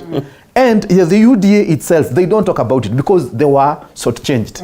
Because if the UDA has a majority in Parliament and the Senate, they have the liberty of getting the Speaker and the Speaker in the Senate, wait a minute, and to the But that is water under the bridge. And do you think UDA has been swallowed, or if the president actively managed allow me, Peter, to put it? We don't have a UDA. No. Yes. Let me say this. It was a Kenya. How, at what chance did Ford Kenya, with the majority that UDA has in parliament, manage to get the Speaker of National Assembly? But they have the deputy. Exactly. Wait, Peter.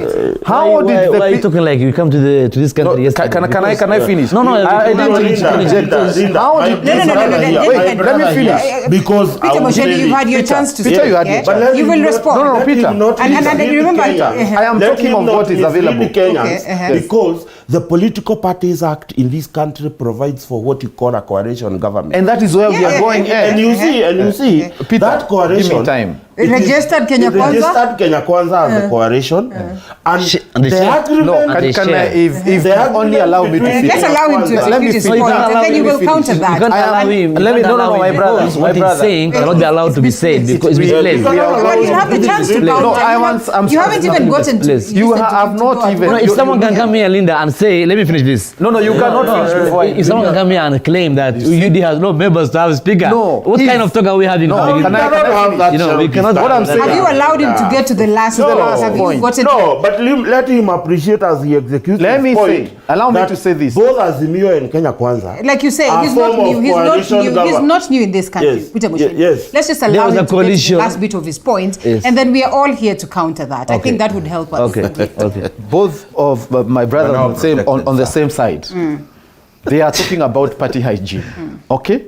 And the party that will have the majority in parliament, whether there is any coalition, the party that has majority in parliament, as we speak today, and they say, is UDA. And they claim it is the cleanest, and it talks about the democracy, But when it came to getting the real leaders, and that's why probably my brother there will help them on how they were so changed.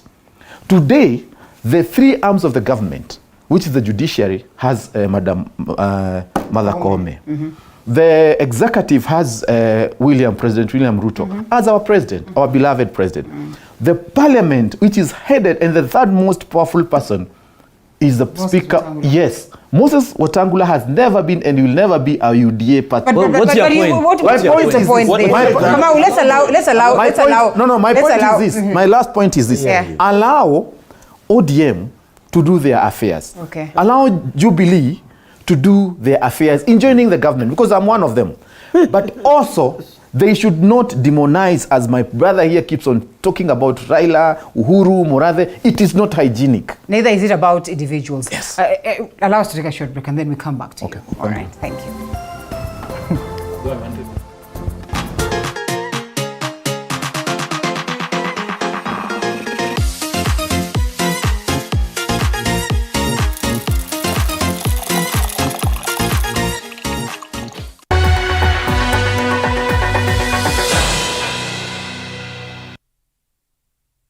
Je, maumivu ya kichwa na kukosesha amani? Kaluma Strong hutuliza maumivu ya kichwa, maumivu ya mwili na hata huondoa joto jingi mwilini. Kaluma Strong ina aspirin kama kiungo. Maumivu yakizidi, muone daktari.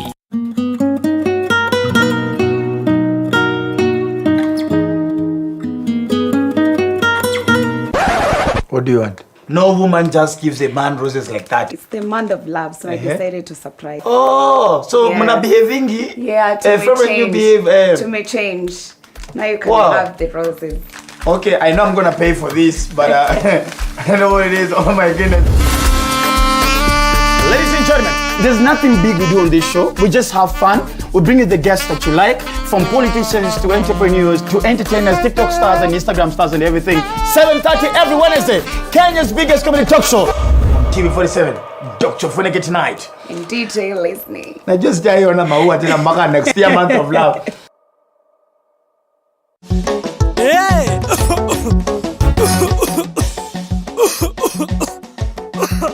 Kaluma King Herbal Lozenges zinazo nguvu maradufu kutuliza kikohozi, vidonda vya koo na mafua.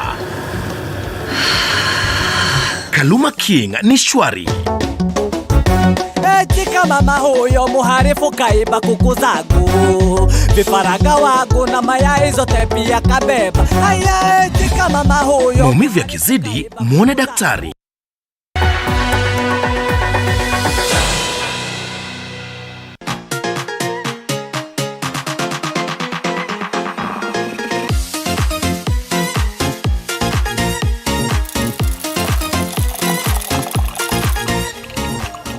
All right, here we are. We're back. The gentleman on set, Kada, is there on my father's right.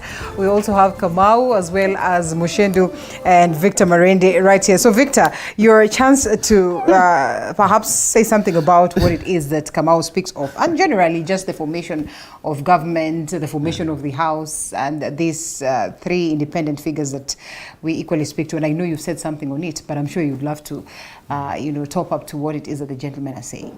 Now, I wanted to make my responses. Yeah. And I also want to caution that I'm not here to play Raila Odinga's spokesperson. Yes. But then, in as much as I've been around, so I've had the questioning of why Aisha Juma was kicked out of ODM, or the ODM attempted to do it. ODM are still on the same principles that when the party has made a decision on something, then they expect members to abide by it. Yeah. Now, in the wake of Aisha Juma being expelled from the party and being removed from the commission, it was that the party, through its structural organs, agreed to support the president through a handshake. And Aisha Juma went against the tenets of the agreement that the party stated. So then the party took a position on Aisha Juma. Now, I want us to appreciate that each and every party has a constitution in this country. In as much as there is a body that oversights the political parties in the office of the Registrar of Political Parties, these very parties have their rules that they play to. Now, when Raila Odinga went for the handshake, and I've heard someone saying that he went alone, we were alive in this country. I was a member of the ODM party. In as much as we would want to speak about a handshake between Raila Amolo Odinga and the then president, Uhuru Muigai Kenyatta, the party took a position on it, and it's on record. The party gave a statement on why they thought the handshake was okay. So in as much as you don't like ODM, appreciate that ODM has a way of doing its own things. Yeah. You have heard people from GEM, for instance, coming in defense of their leaders, and they say it is us who sent them. And also I was listening to some local radio as well, some other people speaking, and I know you cannot take 2, 3, 4 analysts to argue that this is the position of the people. But if it were to take such a direction, the people of Lang'ata today will say we allow for Jalango to proceed and do that. We gave him that mandate, and we are happy that he is working with the president. What will the party say? Now, in as much as, for example, let me take Lang'ata as an example. In as much as ODM is strong within Lang'ata, we have to appreciate that not every citizen within Lang'ata constituency belongs to the ODM party. Yeah, that's for sure. So in as much as the people have a say, the party took a position. Now, it is for the party organs to do a public participation, if so need be. Then talk to the people and agree. But as far as I'm concerned, the party has written to the individual members of parliament. And what is expected of the members of parliament is to give a valid response to what the party is alleging. Then, then a discussion can begin from there. So I would wish that we allow each and every party to exhaust their internal disciplinary measures on their members.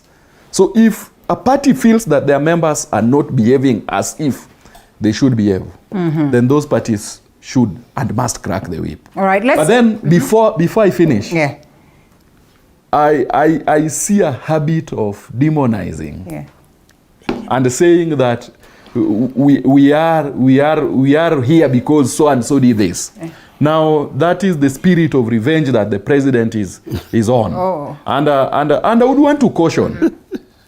And I would want to caution, because we've had presidents in this country. Ruto is not going to be the first, and he's also not going to be the last. Now, when Mzee Jomo Kenyatta took power, we had rulers. We had governors sitting at the current State House. Now, the British governors, however bad or good they were, Mzee Jomo Kenyatta did not take revenge on them. He sought to work with them and to get the best of their institutional memory to run this country. When Daniel Toroitich Arap Moi rose to the seat of power in this country, Moi never took revenge on the Kenyatta family, in as much as the former president was not there. He sought peace with the Kenyatta family to understand how Kenyatta ran this country and to get the best out of it. Now, Moi was succeeded by the late Mwai Kibaki. I didn't hear Mwai Kibaki on a revenge mission on the Moi family. In fact, when he was pushed to that direction, Kibaki came out in the open and said, we are not on revenge on the Moi family. Our main cause is economic recovery. And it was quite a thin line between revenge and... And I would define, because I'm on a flow of thought and I would wish to execute it. Yeah. Now, when Uhuru Muigai Kenyatta took power, not even a single day did I hear Uhuru Kenyatta trying to even demonize Mwai Kibaki.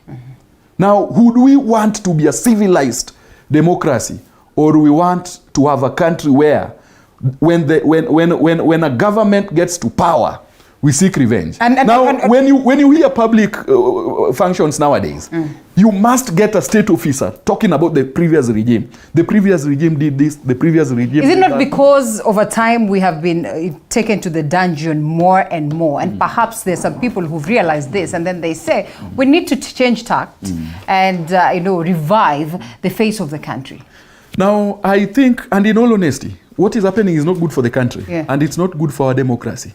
So we may agree, we may disagree, but the habit of going after former leaders because they didn't support you, or you think otherwise about them, is not healthy. Kada. Yeah, Linda, first of all, I'm sorry to say this, but the reality is that it is only election losers who see revenge when the rest of the country is not seeing any revenge. Because we have not seen who is revenging against who. What we have seen, imagine when the president was being sworn on the 13th of September 2022, the first person who got a job was President Uhuru Kenyatta. Yes, he was deployed to being our ambassador. So I don't see where this revenge thing comes in. Because it's only ODM members, by the way, who always talk about revenge, things. But when they were in that bed of, all kind of disaster which came through the handshake, but just because they lost power, they can't appreciate, neither can they see William Ruto in State House. It bothers them a lot. We know that. But I think there's nothing we can do about that. It will be here for maybe the next 5 years or even 10 years. So, let's talk about something substantive. Revenge is the last thing that William Ruto will do on anyone. And we have not seen revenge, especially we have when not you seen. see Secondly, the party. Yeah, he has spoken about, talking about previous this, previous that. It is important we say things for what they are. Yeah. Everyone in this studio, the four of us, and those who are watching us know very well that many bad things happened in the last 5 years. Yeah? We have had economic disasters, bad laws were passed. We have talked about these things. The other day, and former internal security minister, we were told, created his own raid. We have not seen any police officer in his compound, neither there were there photos. And then the first person to come there is the Right Honorable ODM party leader to talk about non-existing going after people and all that. And it just died. And then the former minister in the same morning went to the court and took what did they call the anticipatory bail. The same thing he used to denounce himself. Now should we not talk about that? If you watch the clips of Matiang'i the last 5 years, they were bullshit. Calling people names. Let us be cautious a bit. Yes. Fine. I'm a digital person. Yes, you are. Yes, I use Twitter. It's my main platform. That is one space that most of the Kenyans fear. Yes, it's a radical space. Yes, and when that story was trending, all the clips of the former minister was shared, where he was calling the former deputy president, the current president, all sorts of names, going to parliamentary committees, saying all sorts of things. Everything that's happening to him today, even talking about those anticipatory bail. Yeah, even those, talking again. So if, they say what goes around comes around. If you want to be treated well, treat people well when you're in power. So is it not a revenge when you speak like that? It's not a revenge. We are just correcting things. It's confirming. Yes, we are just correcting things. It's not a revenge. There is no revenge. What the Kenya Kwanza administration is doing is to do things differently. But at the same time, you have to be told that you did nonsense. So these people who are in Jubilee are still in Jubilee. Why is it that you're softening your heart towards them as they come in? Don't you think your house is already in order and perhaps even packed, no more space? No, they are the ones who came. And therefore you're not going to lock them out? Kenya Kwanza doesn't it just need things to flow, and everyone It's a party for the entire country. Okay. And the president is a symbol of unity. Okay. So if my brother and his team comes, they'll be accommodated. But why is it doesn't mean there's not going to be a handshake in the event that is what they want. You know, the handshake. Angles happen. I will. The handshake. You know what? You know, why should we have a handshake? If they propose that, and if you're this is a party for every Kenyan, yes, and they come and propose that, yes, and that the president is the president for every other Kenyan, why would you say no to that and say yes to these Jubilee members that wish to work with government? They are working with government through parliament. Okay. They are not working in the manner the handshake was working. Those are two different things. We are having, when you talk about the handshake, does a handshake have to have between Raila and the president? We have seen members that were not elected back to parliament, and they went back, or they went to State House to see that. How is that through parliament? Sorry? I'm saying we have seen members of Jubilee that were not elected back. They're actually not elected members going to see the president as well. So when you say that they're working with the government and the parliament, what exactly do you mean? You see, when Jubilee... Kamau here is not an elected member of parliament, but he says he's going to work with the government. So because Kamau will, at his own level, you know, be a friend to the government of the day in everything good that it does, and at the same time have the right to critique and call out when things are wrong. That's all democracy is. But if it means having a handshake between the president and Raila, no. We have seen that before. And we have seen what it can do. Okay, fine. And let's show this one and make it very brief so that we can talk about the prayer. My brother here has decided to open a can of worms. When he's talking about the Kenyatta administration coming all the way to the current administration. How could Kenyatta call out the European governors, including one of the most notorious, used to be called Sir Evelyn Ballet? How could he call him out when he was intending to do exactly what the whites were doing to us? As a result, the home guards went home with Mashamba's Mau Mau are still languishing. So there is nothing to take home about him talking about President Kenyatta wanting to run how the whites and the Britons governed this country. In fact, he learned it and perfected the art. Stole all our land, and I'm saying this as Peter Mushendo, not as TV47. The Mau Mau people went home without land. Fast forward to the Honorable Daniel Toroitich arap Moi.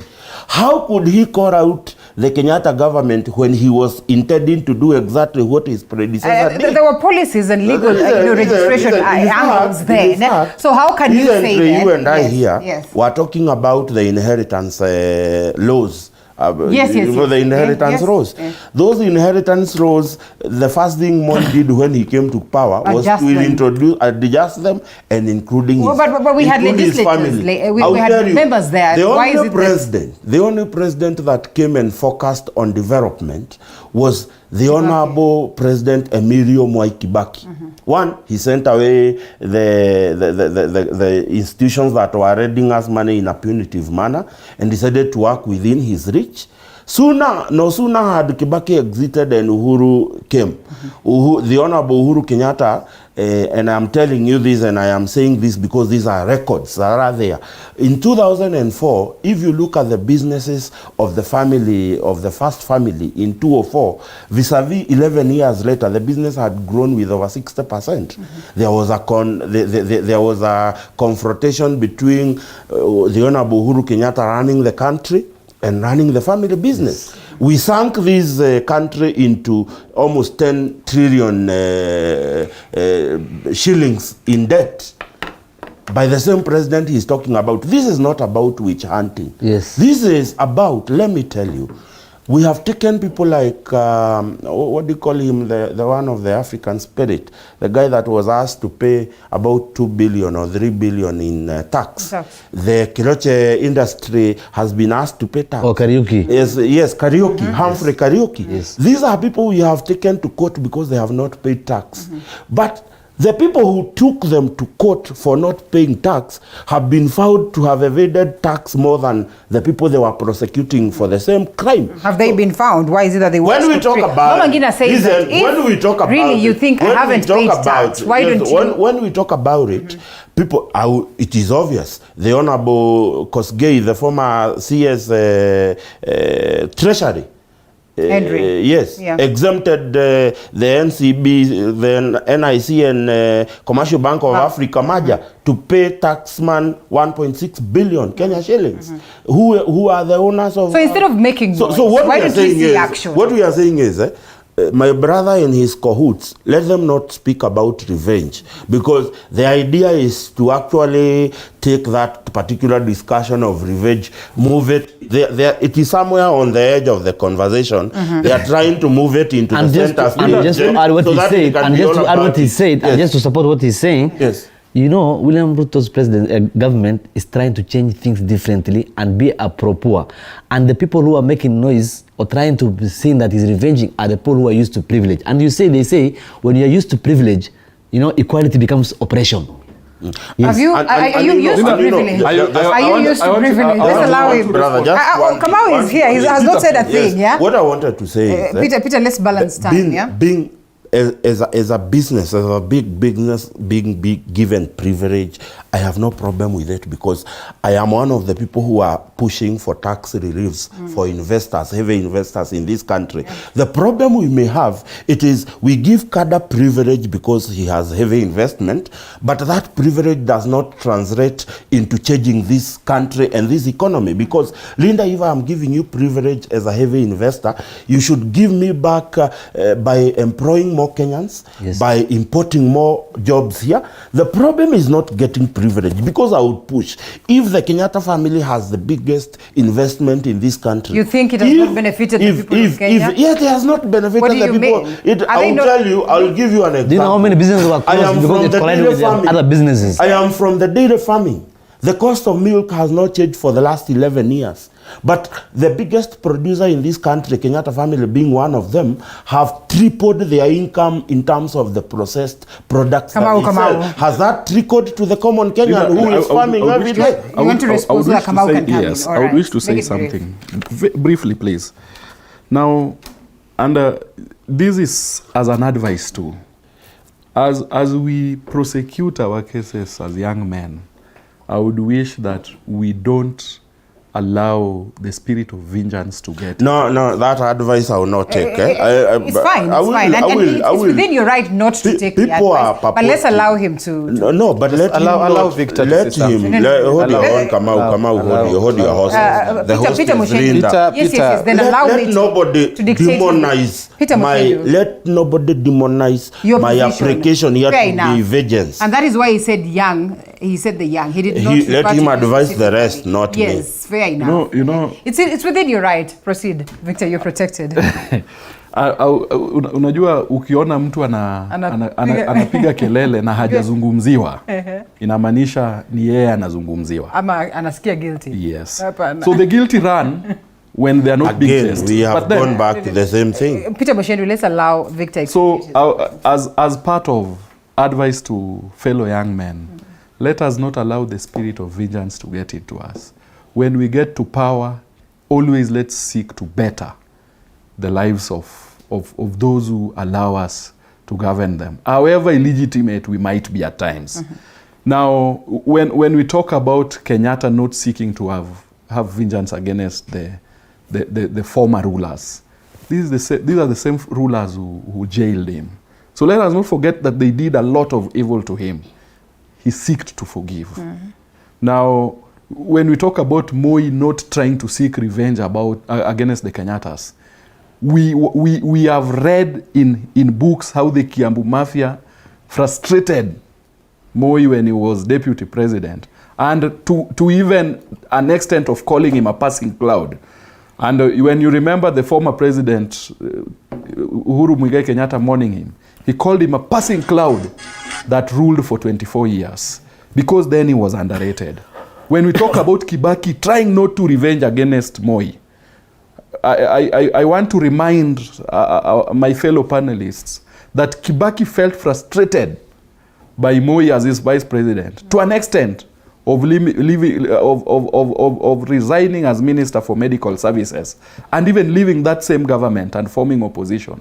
So it is not that we don't have the history, that is required to judge previous regimes and how it treated these men before they got to presidency. How genuine, and one would be tempted to ask, and perhaps I throw this one to Kamau. I just wanted to finish. Yeah.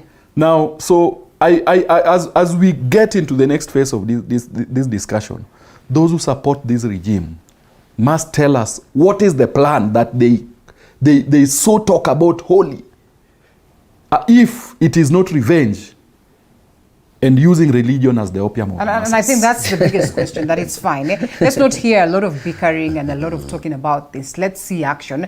Let's see valid presentations in court that would accord them, the liberty to proceed and, address some of these matters that they speak to. Like we started by saying, Mangina would stand and say that it's fine, we all understand the laws of the land. And therefore, if someone knows I haven't paid tax, why can't they take the noble course? And I think it's out here in the public domain. But even still, how can you trust these individuals, especially when then they wake up and Jubilee is here wanting to work with government? It's only the president that acknowledged that the Right Honorable Raila Odinga is his party leader that got the people of ODM, if not Azimio, a little bit silent. But clearly at some point we said it was a long con, or we had them say that it was a long con. You did know? One individual. So it is Babu Owino who said it was a long con. It is the position of the Embakasi East Member of Parliament that it was. So was it a con, or was it genuine that Jubilee Party was working under Azimio and they were, focused on Linda, right before we get to that, the issue of neutrality of the parties and how they are working,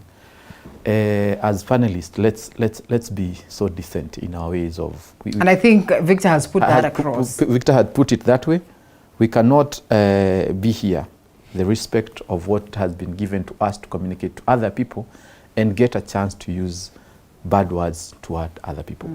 There are things that we cannot say on air towards for those who are watching us, because we are not being watched for this hour. The recording that we are doing here might stick with us for 50, 100 years to come, and we'll say, Kamau said this about so-and-so. He used such a funny word towards an issue that wanted to put through. Having said that, there are things I don't understand about this life, and there are things I'll wait to be told. The things about the country and how it has been taken on since the days that we had our demarcated country called Kenya through the whatever year it was a country, remember, in 18 what? And what my brother said, let's not get so simplistic about mentioning people and the things they do and how they've done to this country. And I would say there is no revenge, as my brothers have said, and I would say, like Victor had said, there has been harmony in this country, in the successive government that has been there. The issue of Jubilee wanting to work with the Kenya Kwanza government, it is within their rights and constitutionally right. Those who feel that now, because Jubilee is coming in and they're supporting them, and earlier they were not supporting them. And that is why I mentioned, and I came here thinking about the Bible, my brother.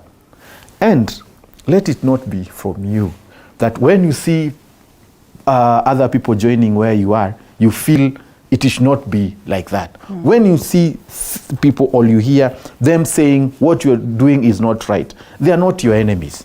What they are trying to say is that how can we better the ways of our lives in this country called Kenya? But when you raise your voice towards demonizing every other person, and actually, and I don't want to mention that, if you mention my mother here, and I'll take my mother or my parents in a bad light, I will feel bad. It is not African to talk about someone who is older to be called your grandmother, your grandfather, even if they sinned. In fact, the Bible says, honor your father and mother so that your life may be increased. When it comes to the government, it says, pray and respect those who are in authority so that your life can be better. ODM or Azimio saying the government is not doing this in this, it's not creating enemies. So those of us, including my brother here, Peter, who says that we support the government, let's not see offense on the other side. So where are you leaving Azimio in all this, and where are you leaving the Right Honorable Raila Odinga in all this? The point is this, the IEBC pronounced that President Ruto has won. and the certificate was awarded to him. As a rightful good citizen, and knowing how things are, the calamities that are in this country, the banditry and the climate change and all manner of things and the economy, it is called upon us where you are and what you can do so that you can support the advancement of a country called Kenya, so that we can talk about maybe politics 5 or 10 years to come. You understand? But we cannot be the people of a generation which says whatever they want to say so that we can get our chance to be called leaders. It is not acceptable. And if Jubilee joins Kenya Kwanza government today and tomorrow they say we are leaving, we will leave. Now, but as a collective, as a collective, we're talking about as a party called Jubilee, and we've decided, like Ford Kenya joined UDA, and that the other party from Coast joined UDA. If they decide to leave today, they will. So what kind that of is political sanity are we talking about in this case? If today you're in, the next day you're out, what sort of confusion are you selling to the people you expect to respect you as a party and as leaders? The issue about political party and joining coalitions is with us. And my brother, Peter, is the one who said even Kenya Kwanza and Ford Kenya ANC joined as a coalition. And no one will rule this country without making coalitions with other people and Fair negotiating enough. for this thing. Fair and enough. again, Linda, when you look at it, we cannot say it is bad when Jubilee joins Kenya Kwanza, and it was right when ANC then joined, because it is stipulated in the law and the constitution of this country. So we cannot call it an hygiene when the Jubilee comes in, and when the ANC joined it, we didn't call it that way. Kada, you have to take only a minute or less. Yes, I want us to talk about, you have And asked, you have asked about the plan, what the Ruto presidency want to do for this country, the economic reformation and all that. But just before I say that, I just want to respond. You have asked a question, what kind of political is that? That they can come today and leave tomorrow. There's nothing but political, scavenging. That's political, purely political scavenging, because he's comparing the incomparable. He's talking about ANC and Jubilee. Jubilee is coming when we're in power. Yeah. While ANC, there was a pre-coalition government. We didn't even know whether we would win the election or not. So those, Kamau like living in his own illusions. And, I'm sorry to say that. Because what he has simply said right now is neither here nor there. Anyone watching and with sound mind, I don't think will buy that. Now, let's come back to the discussion. About rallies. If you look at today's dailies, the president clearly says he's not bothered by the rallies. He wants to transform this country. And William Ruto has not. There are a lot of people who doubted him when he was running for the office of the president. People, and especially what is the plan? The tycoons who supported Raila's presidency, the moneyed men of this country.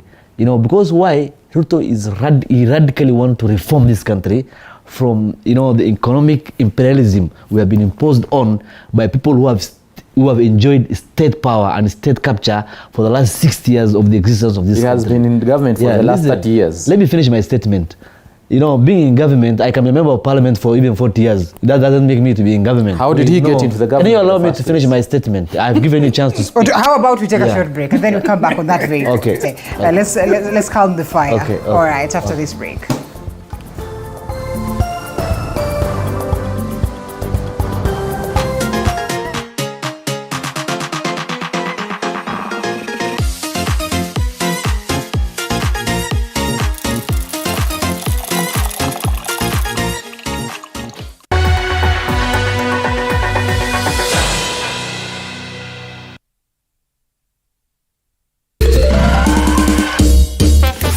Sona moja imetengenezwa kwa njia spesheli ili kupambana na maumivu kwa haraka.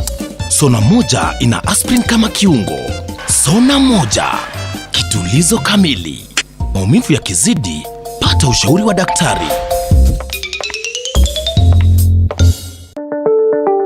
Are you looking for a college that will shape your future career? At Kandy College of Beauty and Applied Sciences, we offer advanced courses with personalized attention to our students. Come and get your diploma or certificate in cosmetology, hairdressing and beauty therapy, diploma in community development and social work, or certification in catering and accommodation operation. We also offer diploma in nutrition and dietetics and many more. All of our graduates have secured employment in the job market, while others have gone into entrepreneurship. What are you waiting for? Join us today. For more information on how you can enroll, visit us at the London Beauty Building, 5th floor, Taveta Road, Nairobi, or call us on 0726 031 109 or 0784 515 606. Facebook, Candy College of Beauty and Applied Sciences, or on Instagram, Candy College of Sciences. Our January intake is ongoing. Candy College of Beauty and Applied Sciences is the cutting edge college.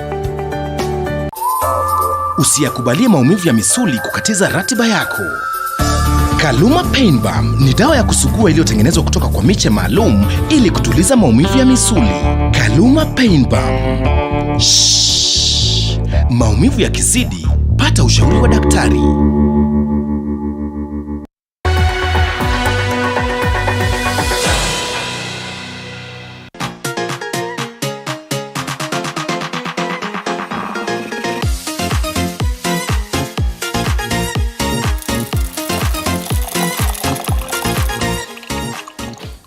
All right, welcome back to the broadcast. We have Victor Marendi, we have Peter Mushendu, we have Kada as well as Kamau in studio as we speak of the plans for the government. I think that's what we want to get into. And we also understand very well that in the plan is prayer. Yes? Prayer. Yes. It's prayer for the country. Yes. And I'd love for, Victor to listen to this so well so that he can as well come in to either counter or agree to the plans that the government, have. So proceed and, just unpack some of this. And do they align to the manifesto? What are the chances that they will be largely about the manifesto and successfully? First of all, the Kenya Kwanza government has a plan, which in political terms is called manifesto. Yeah, and the manifesto is already being implemented, stage by stage, in the sense that we had the Hustler Fund. Yeah, the Hustler Fund has already been implemented. Yeah. Right. Yeah, what you're saying is, it's good that my brother Victor hears this so that he can maybe have, I know you will have something about it, and he didn't lose anything. What you're saying, the plan is the manifesto. There is nothing new about this. William Ruto has been campaigning all along when he was taking the presidency to tell Kenyans what he wants to do. So you will be the first people to surprise us by abiding, the manifesto. Yes. Now the manifesto... And you might need to understand that even in the 100 days, there are very few things that were achieved that were incorporated in the manifesto. And so the question is, they also had plans with the manifesto, but then they come and tell us that, well, whatever it is that we thought we're going to find in there is totally different. And therefore, for some reason, there's going to be some bit of disruption. And that means then we might not go with the manifesto to the limit. Of course, when you have a plan and you start implementing your plan, sometimes it doesn't go according to 100%. So you have to mold it here and there on your way to finish the plan. It's just 6 months, Linda. Yes, we're talking about 5 years. And since September, it's just 6 months. Now let's appreciate the good thing that happened the last 6 months. For example, we're talking about the Hustler Fund. It's a revolutionary, the Hustler Fund, in fact, if you're asking me. That's how it's transforming economic lives. Yesterday, I was seeing on Twitter, some guys along Waiyaki, I don't know whether Peter and his team saw it, who have started, they have started groceries, they have started a car wash and that kind of thing. Money they brought from the Hustler Fund. When the Hustler Fund was implemented, immediately President Ruto came to power, the first people to oppose or to ridicule it were Azimio people, especially the ODM side, because they could not, in their minds, imagine that what Ruto has promised is being implemented. They thought it will fail, or maybe it was just a campaign gimmick. But it happened. That's number one. Number two, we're talking about, in the plan, we're talking about revolutionizing agriculture, increasing production level. How? By, through fertilizer and all that. If you have seen, if you are following the news this week, there was the issue of fertilizer being given to farmers as they prepare for the rainy season. We are talking about the housing revolution that's happening under the Kenya Kwanza government. The president was the other day in my constituency. I come from Kamukunji constituency. He was somewhere in Shauri Moyo where he was launching. He was in Kibra to launch, I think, also some housing. It's also happening in Nakuru. And so that people have a decent living. We're talking about infrastructure in terms of road. The biggest road to northern Kenya will be done under the presidency of His Excellency William Ruto, even though the plan was there previously, but they have been postponing, or maybe we don't know what happened to the money that was allocated. But I believe that the President Ruto will see that to the end, and already the work has started. We're talking about education, upgrading, CBC and the way it was bogus. That's why he has formed a task force to look into. Kamau is a little bit cringing. He has to. Allow me to finish so that they can come in. Allow me, because Victor, please allow me to finish so that I don't. Because then I know you can speak about what the government. Wait. So the thing is, whatever William Ruto has planned to do, already we have seen systematically they are being done. In the plan, is there a mission to neutralize the Right Honorable Raila Odinga, a mission to make sure that... in politics, assume you are my opponent. I will do anything to make sure that you don't work the way you are supposed to work in the most cleanest way possible. That is, if that answers you well, I don't know. Well, clean let me say something, because I asked the question. Yes. And as we respond to it, I would wish to also hear this. Now, one, I asked if there is a plan. I've been told there is a manifesto. So I would want to know if it is money, pesa festo, or it is the manifesto we are talking about. Can I answer? You'll have a chance. Because as presently constituted, they are implementing their manifesto of buying members of parliament and enriching themselves. They like coining things that exist and all that, and making their own thing. No, what is manifesto? ODM had manifesto. We have a manifesto is an English word. Now, if you come here and tell me money or the F part, honestly, Linda, what kind of discussion is that? Please. I think we should just... Within is right. Yes. And actually, I'm asking... I might need to caution it is nonsense, because people are watching. Kenyans are watching. Yes. Advice Mudalo says, Linda, today, when the panel is more on temper point, is more on temper than on points. Yes. Everyone is keen on defense of their position and boast, not minding how much content goes into this. And so it's very important that we acknowledge that people are watching. Yes. But equally, it's important for someone to speak their mind. And I think within our very own rights as Kenyans, this is where then discussions emanate from. So, yes. So that I would wish to know if it's a manifesto or manifesto. Okay. Now, secondly, on to this plan, when this government was trying to campaign, it was a government of Mama Mboga, a government for Boda Boda, and a government for the downtrodden, as they called it. Now, are they presently being cared about?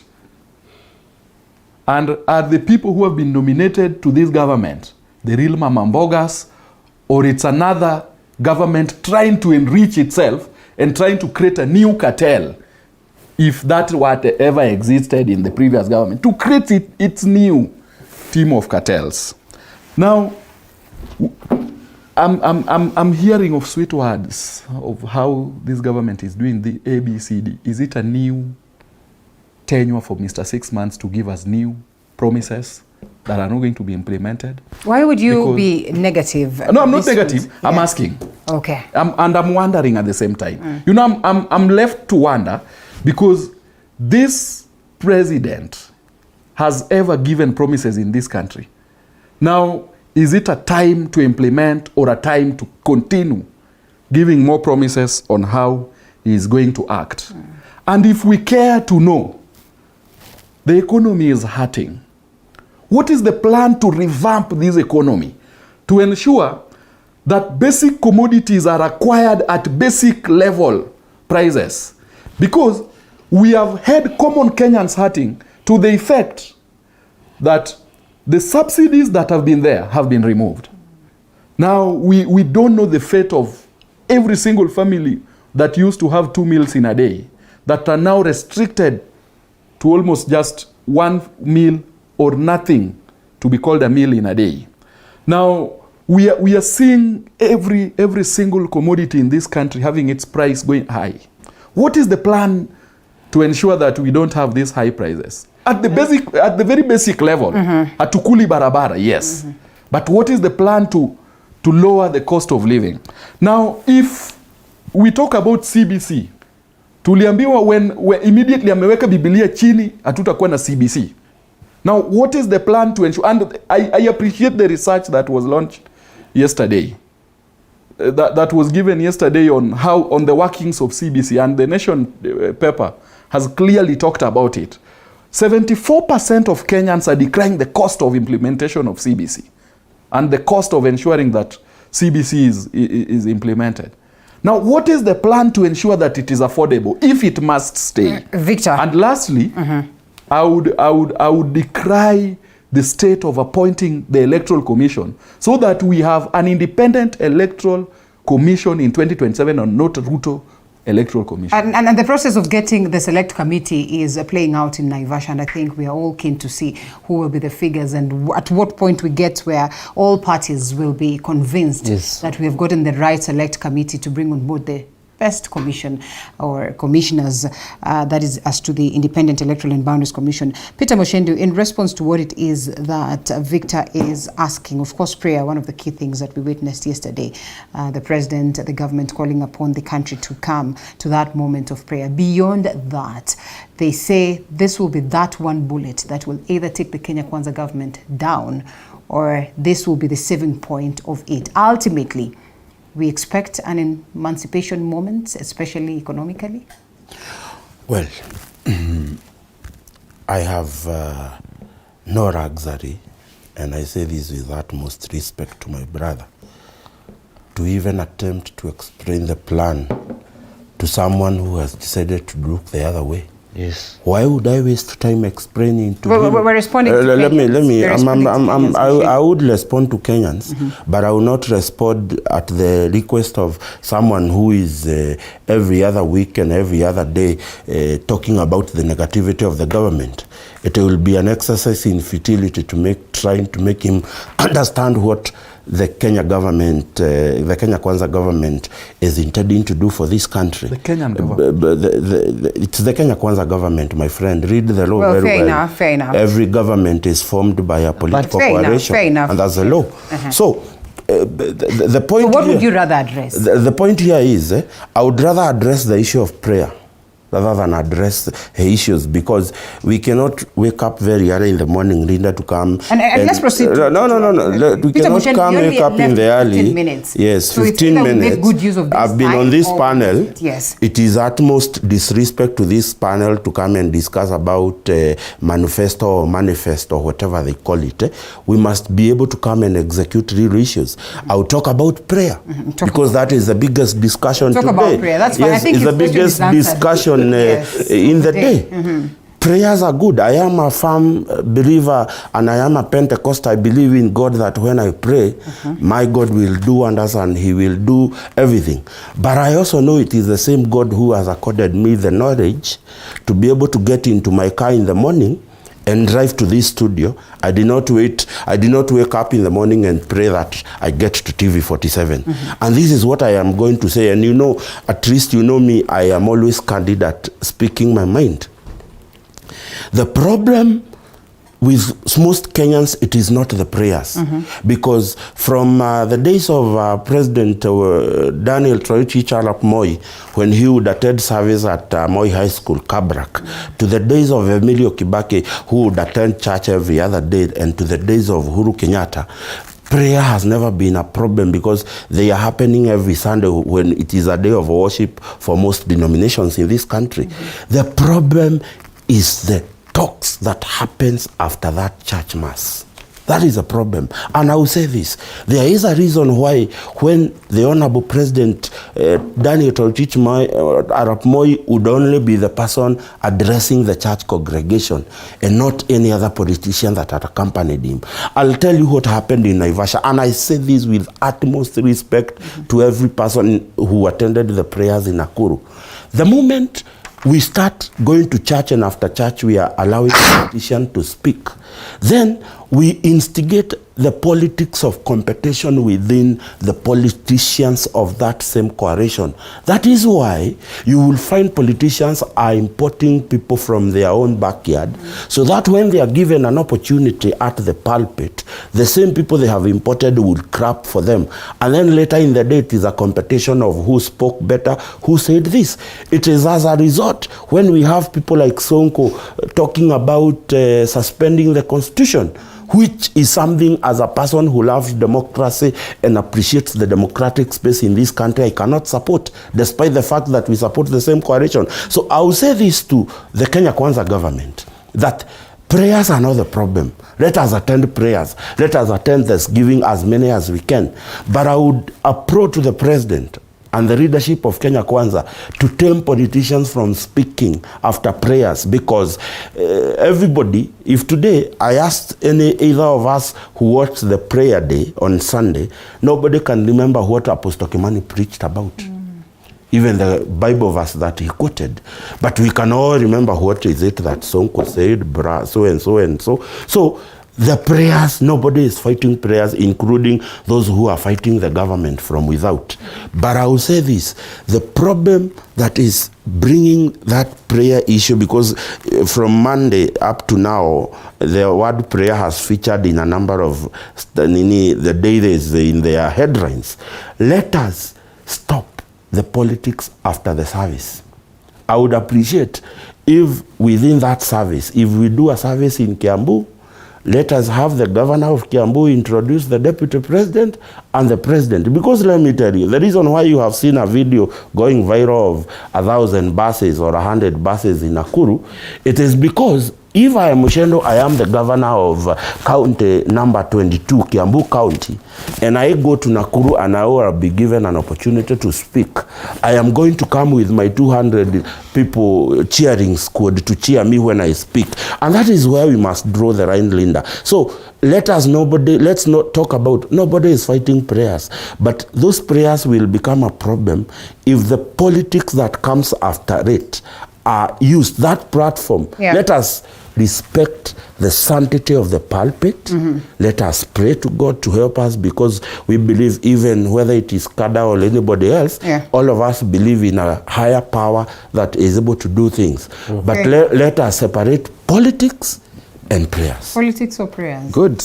My brother Peter has said it all. He's gotten salvation. Yeah. Actually. No. It is. No, it's fine. We don't have time. You know, let them say that I am being saved. You know, I am always honest on issues. I think the debate has started. We are heading on the right direction. I want to remind Kenyans about prayers. Our Kenya national anthem is a prayer by itself. So we don't need to struggle or dwell much into what prayer says, because one of the lines says, "Plenty be found within our borders. Let one and all arise, with heart both and strong. Service be our earnest endeavor, and our homeland of Kenya, heritage of splendor, firm." May we stand to defend. Now, in the one of the verses in the Bible talks about closely how you should pray. And when you pray, those who are watching us and who knows, they will know what prayers means. And also, in the same verse, it says, don't be like those Pharisees and scribes who stand at the pulpit or at the synagogue to be seen by others. But when you pray to the unseen God, and He will reward you. There are so many things that this country is going through. We will continue praying, and we support any prayer event, but let it not be a demonstration of prayers. Let's pray with earnest, and so that God who is unseen can get to hear us. And I appreciate, because we have our brother Victor, because when we extend this kind of demonstration of prayers, people may think that God is someone who you can tell things to, or you can pray for Him to even give you. And again, we should be very, very careful for the things we are praying for. Because when we go and pray that, when we say, you are going to be a millionaire, I think that God cannot fit in our pockets. We need to pray that His will be done in us as it in heaven. Because when the disciples went to Jesus and asked Him, one of the disciples asked Jesus, teach us how to pray. He said, and when you pray, and He gave the Lord's Prayer. And going towards that, we are not going to pray for things, because things that we are touching, like prosperity, money, it is small, minute in ways of our lives. And that is why National Anthem gives all that. It says, when you pray, let it be in your soul, that you conquer it and you're in a position to give reference, and you can be patient enough, and all the fruits of the Holy Spirit that are entitled in that you can have that. But a nation that goes to pray and demonstrates that it's in their mandate to do that. But as my brother has said, and the debate has started, prayers is not for people to see. It is what is inside you, and the unseen God will reward you in public. Okay. Kada, you know the Christian fraternity in a huge way has disappointed.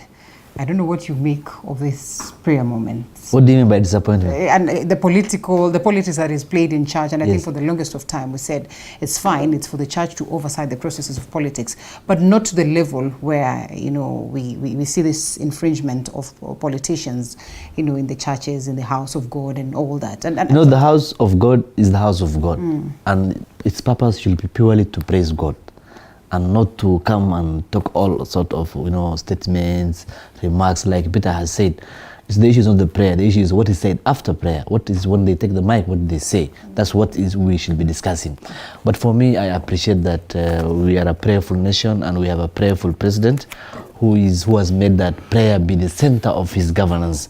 And there's nothing beautiful than that. Because when, you revolve God around your life, things will always turn out good. Because when I wake up this morning, the first thing I did when I opened my eyes was to thank God that I woke up. As a Muslim, I'm supposed to read a prayer. When I just open my eyes, say, thank God for giving me another day. You wake up, you say, Alhamdulillah. And then you come all the way here. You know that when you're leaving the house again, you pray that you reach safe wherever you are going. So the President is praying and is encouraging us to pray for a better country, to pray for a better economy, to pray for better lives. But that doesn't mean we should not work.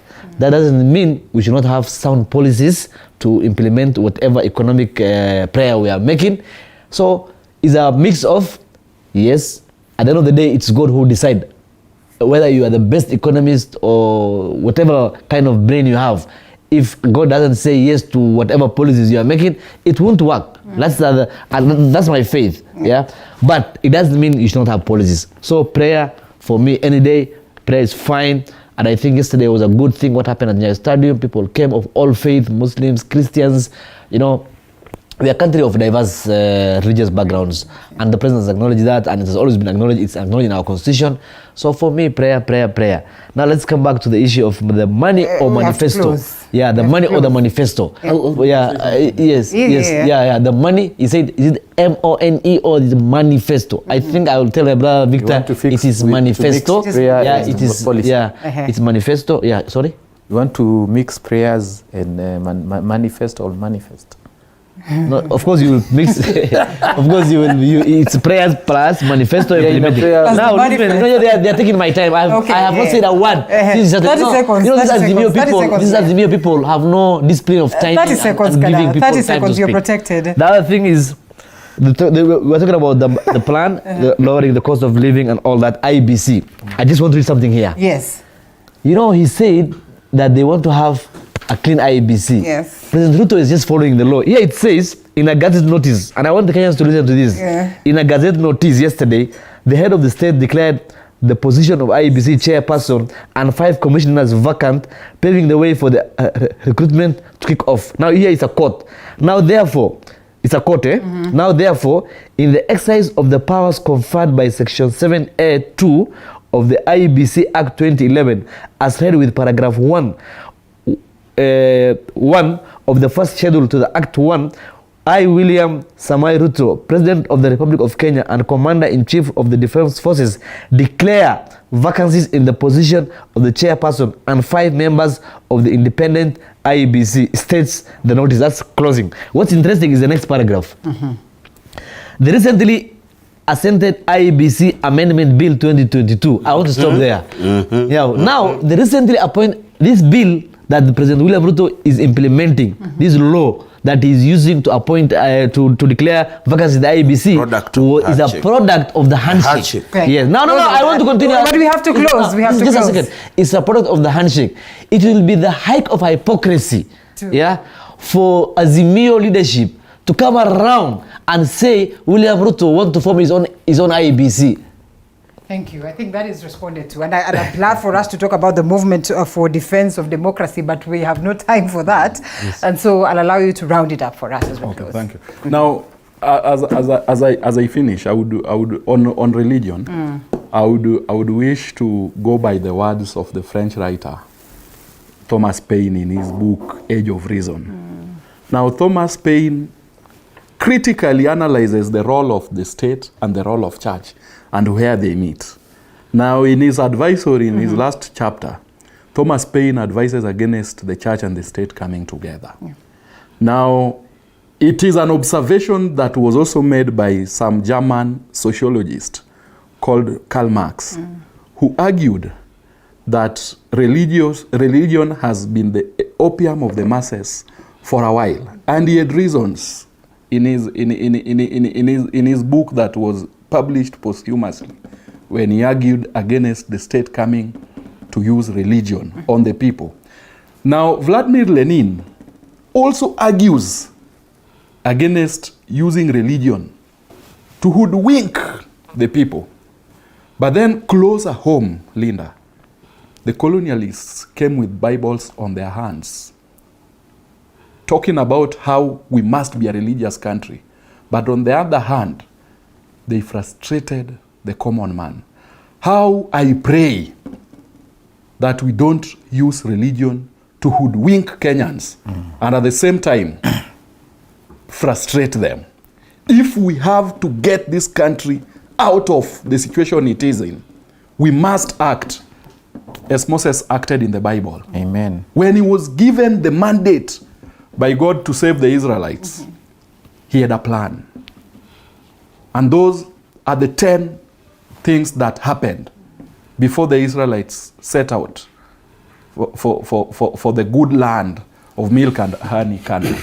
May William Ruto live by the principles of the Bible and stop hoodwinking Kenyans. All right, let's and stop or not hoodwink Kenyans. Okay, fair enough. Victor Marende, governance and consultant and anthropologist. That is governance consultant and anthropologist. Thank you so much for the great insight here.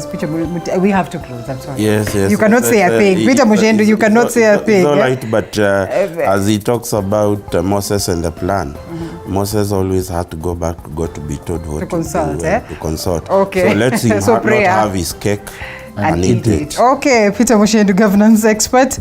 Right next to Peter Mushendu, Kamau, political analyst. And lastly, Ahmed Kadar. It's good to have you as well, political analyst and blogger. Gentlemen, we close it at that. There's always another day for us to have more and more of these conversations. We can only wish that the country maintains a good trajectory, if at all we're at a good space so far. We close this one, but not in totality. After this break, we shift gears to a different conversation, so don't you go anywhere. Thank you, gentlemen.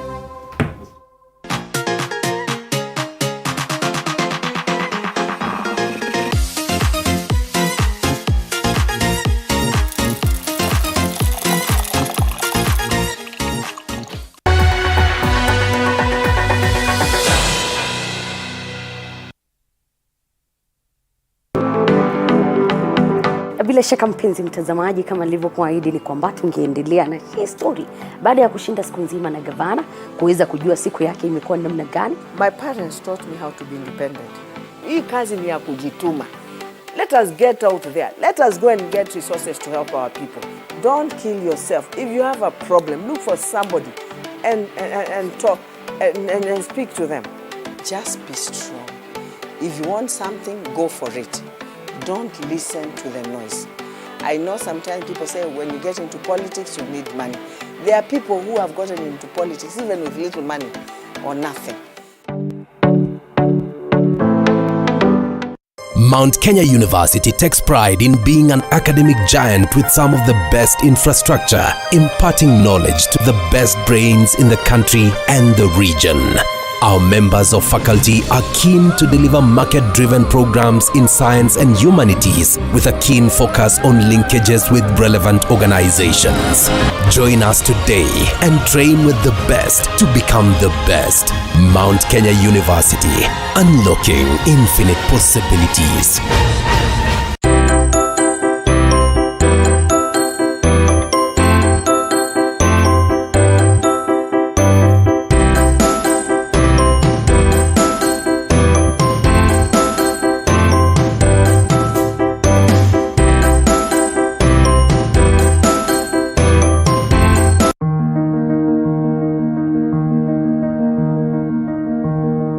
Kilimo Diaries is not your one-stop show.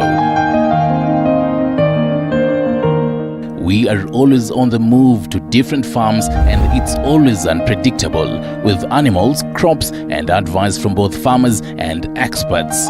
We are always here to inform you on everything agriculture every Sunday at 7:30 p.m. only on your home of Untold Stories. Authentic, natural, planned.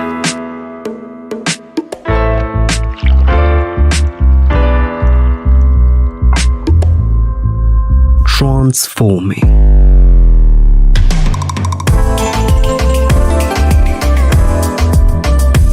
Endless benefits.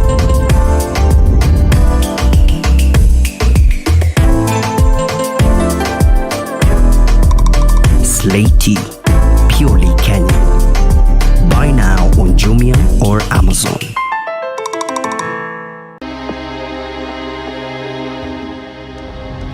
Murderer! She killed the priest! That harlot's covered in the priest's blood!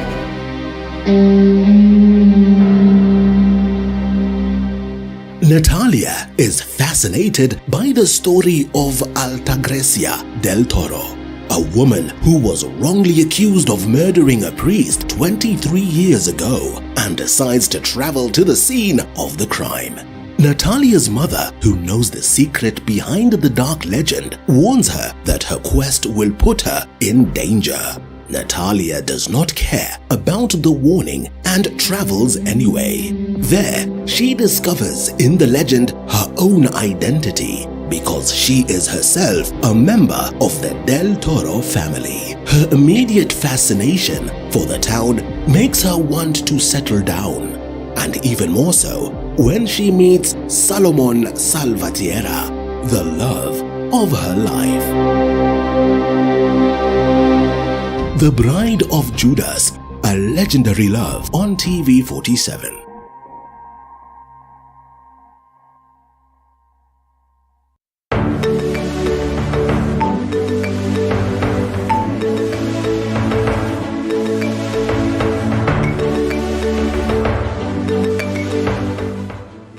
Methali ya leo. Tamu yataka milele, ikiisha na wakati ungali mbele, huwa mwele kwa tamu ulioonja mbele. Maana ya neno mwele ni mgonjwa. Maana yake, kitu ambacho ni kitamu hutaka kuwepo milele, kwani kikiisha mtu akiwa bado anakitamani, mtu huyo atakuwa na hamu kubwa nacho kwa kukumbuka utamu alioupata hapo awali. Matumizi hutumiwa kuelezea mtu ambaye anakitamani kitu au hali nzuri aliyokuwa nayo hapo awali ambayo sasa haipo.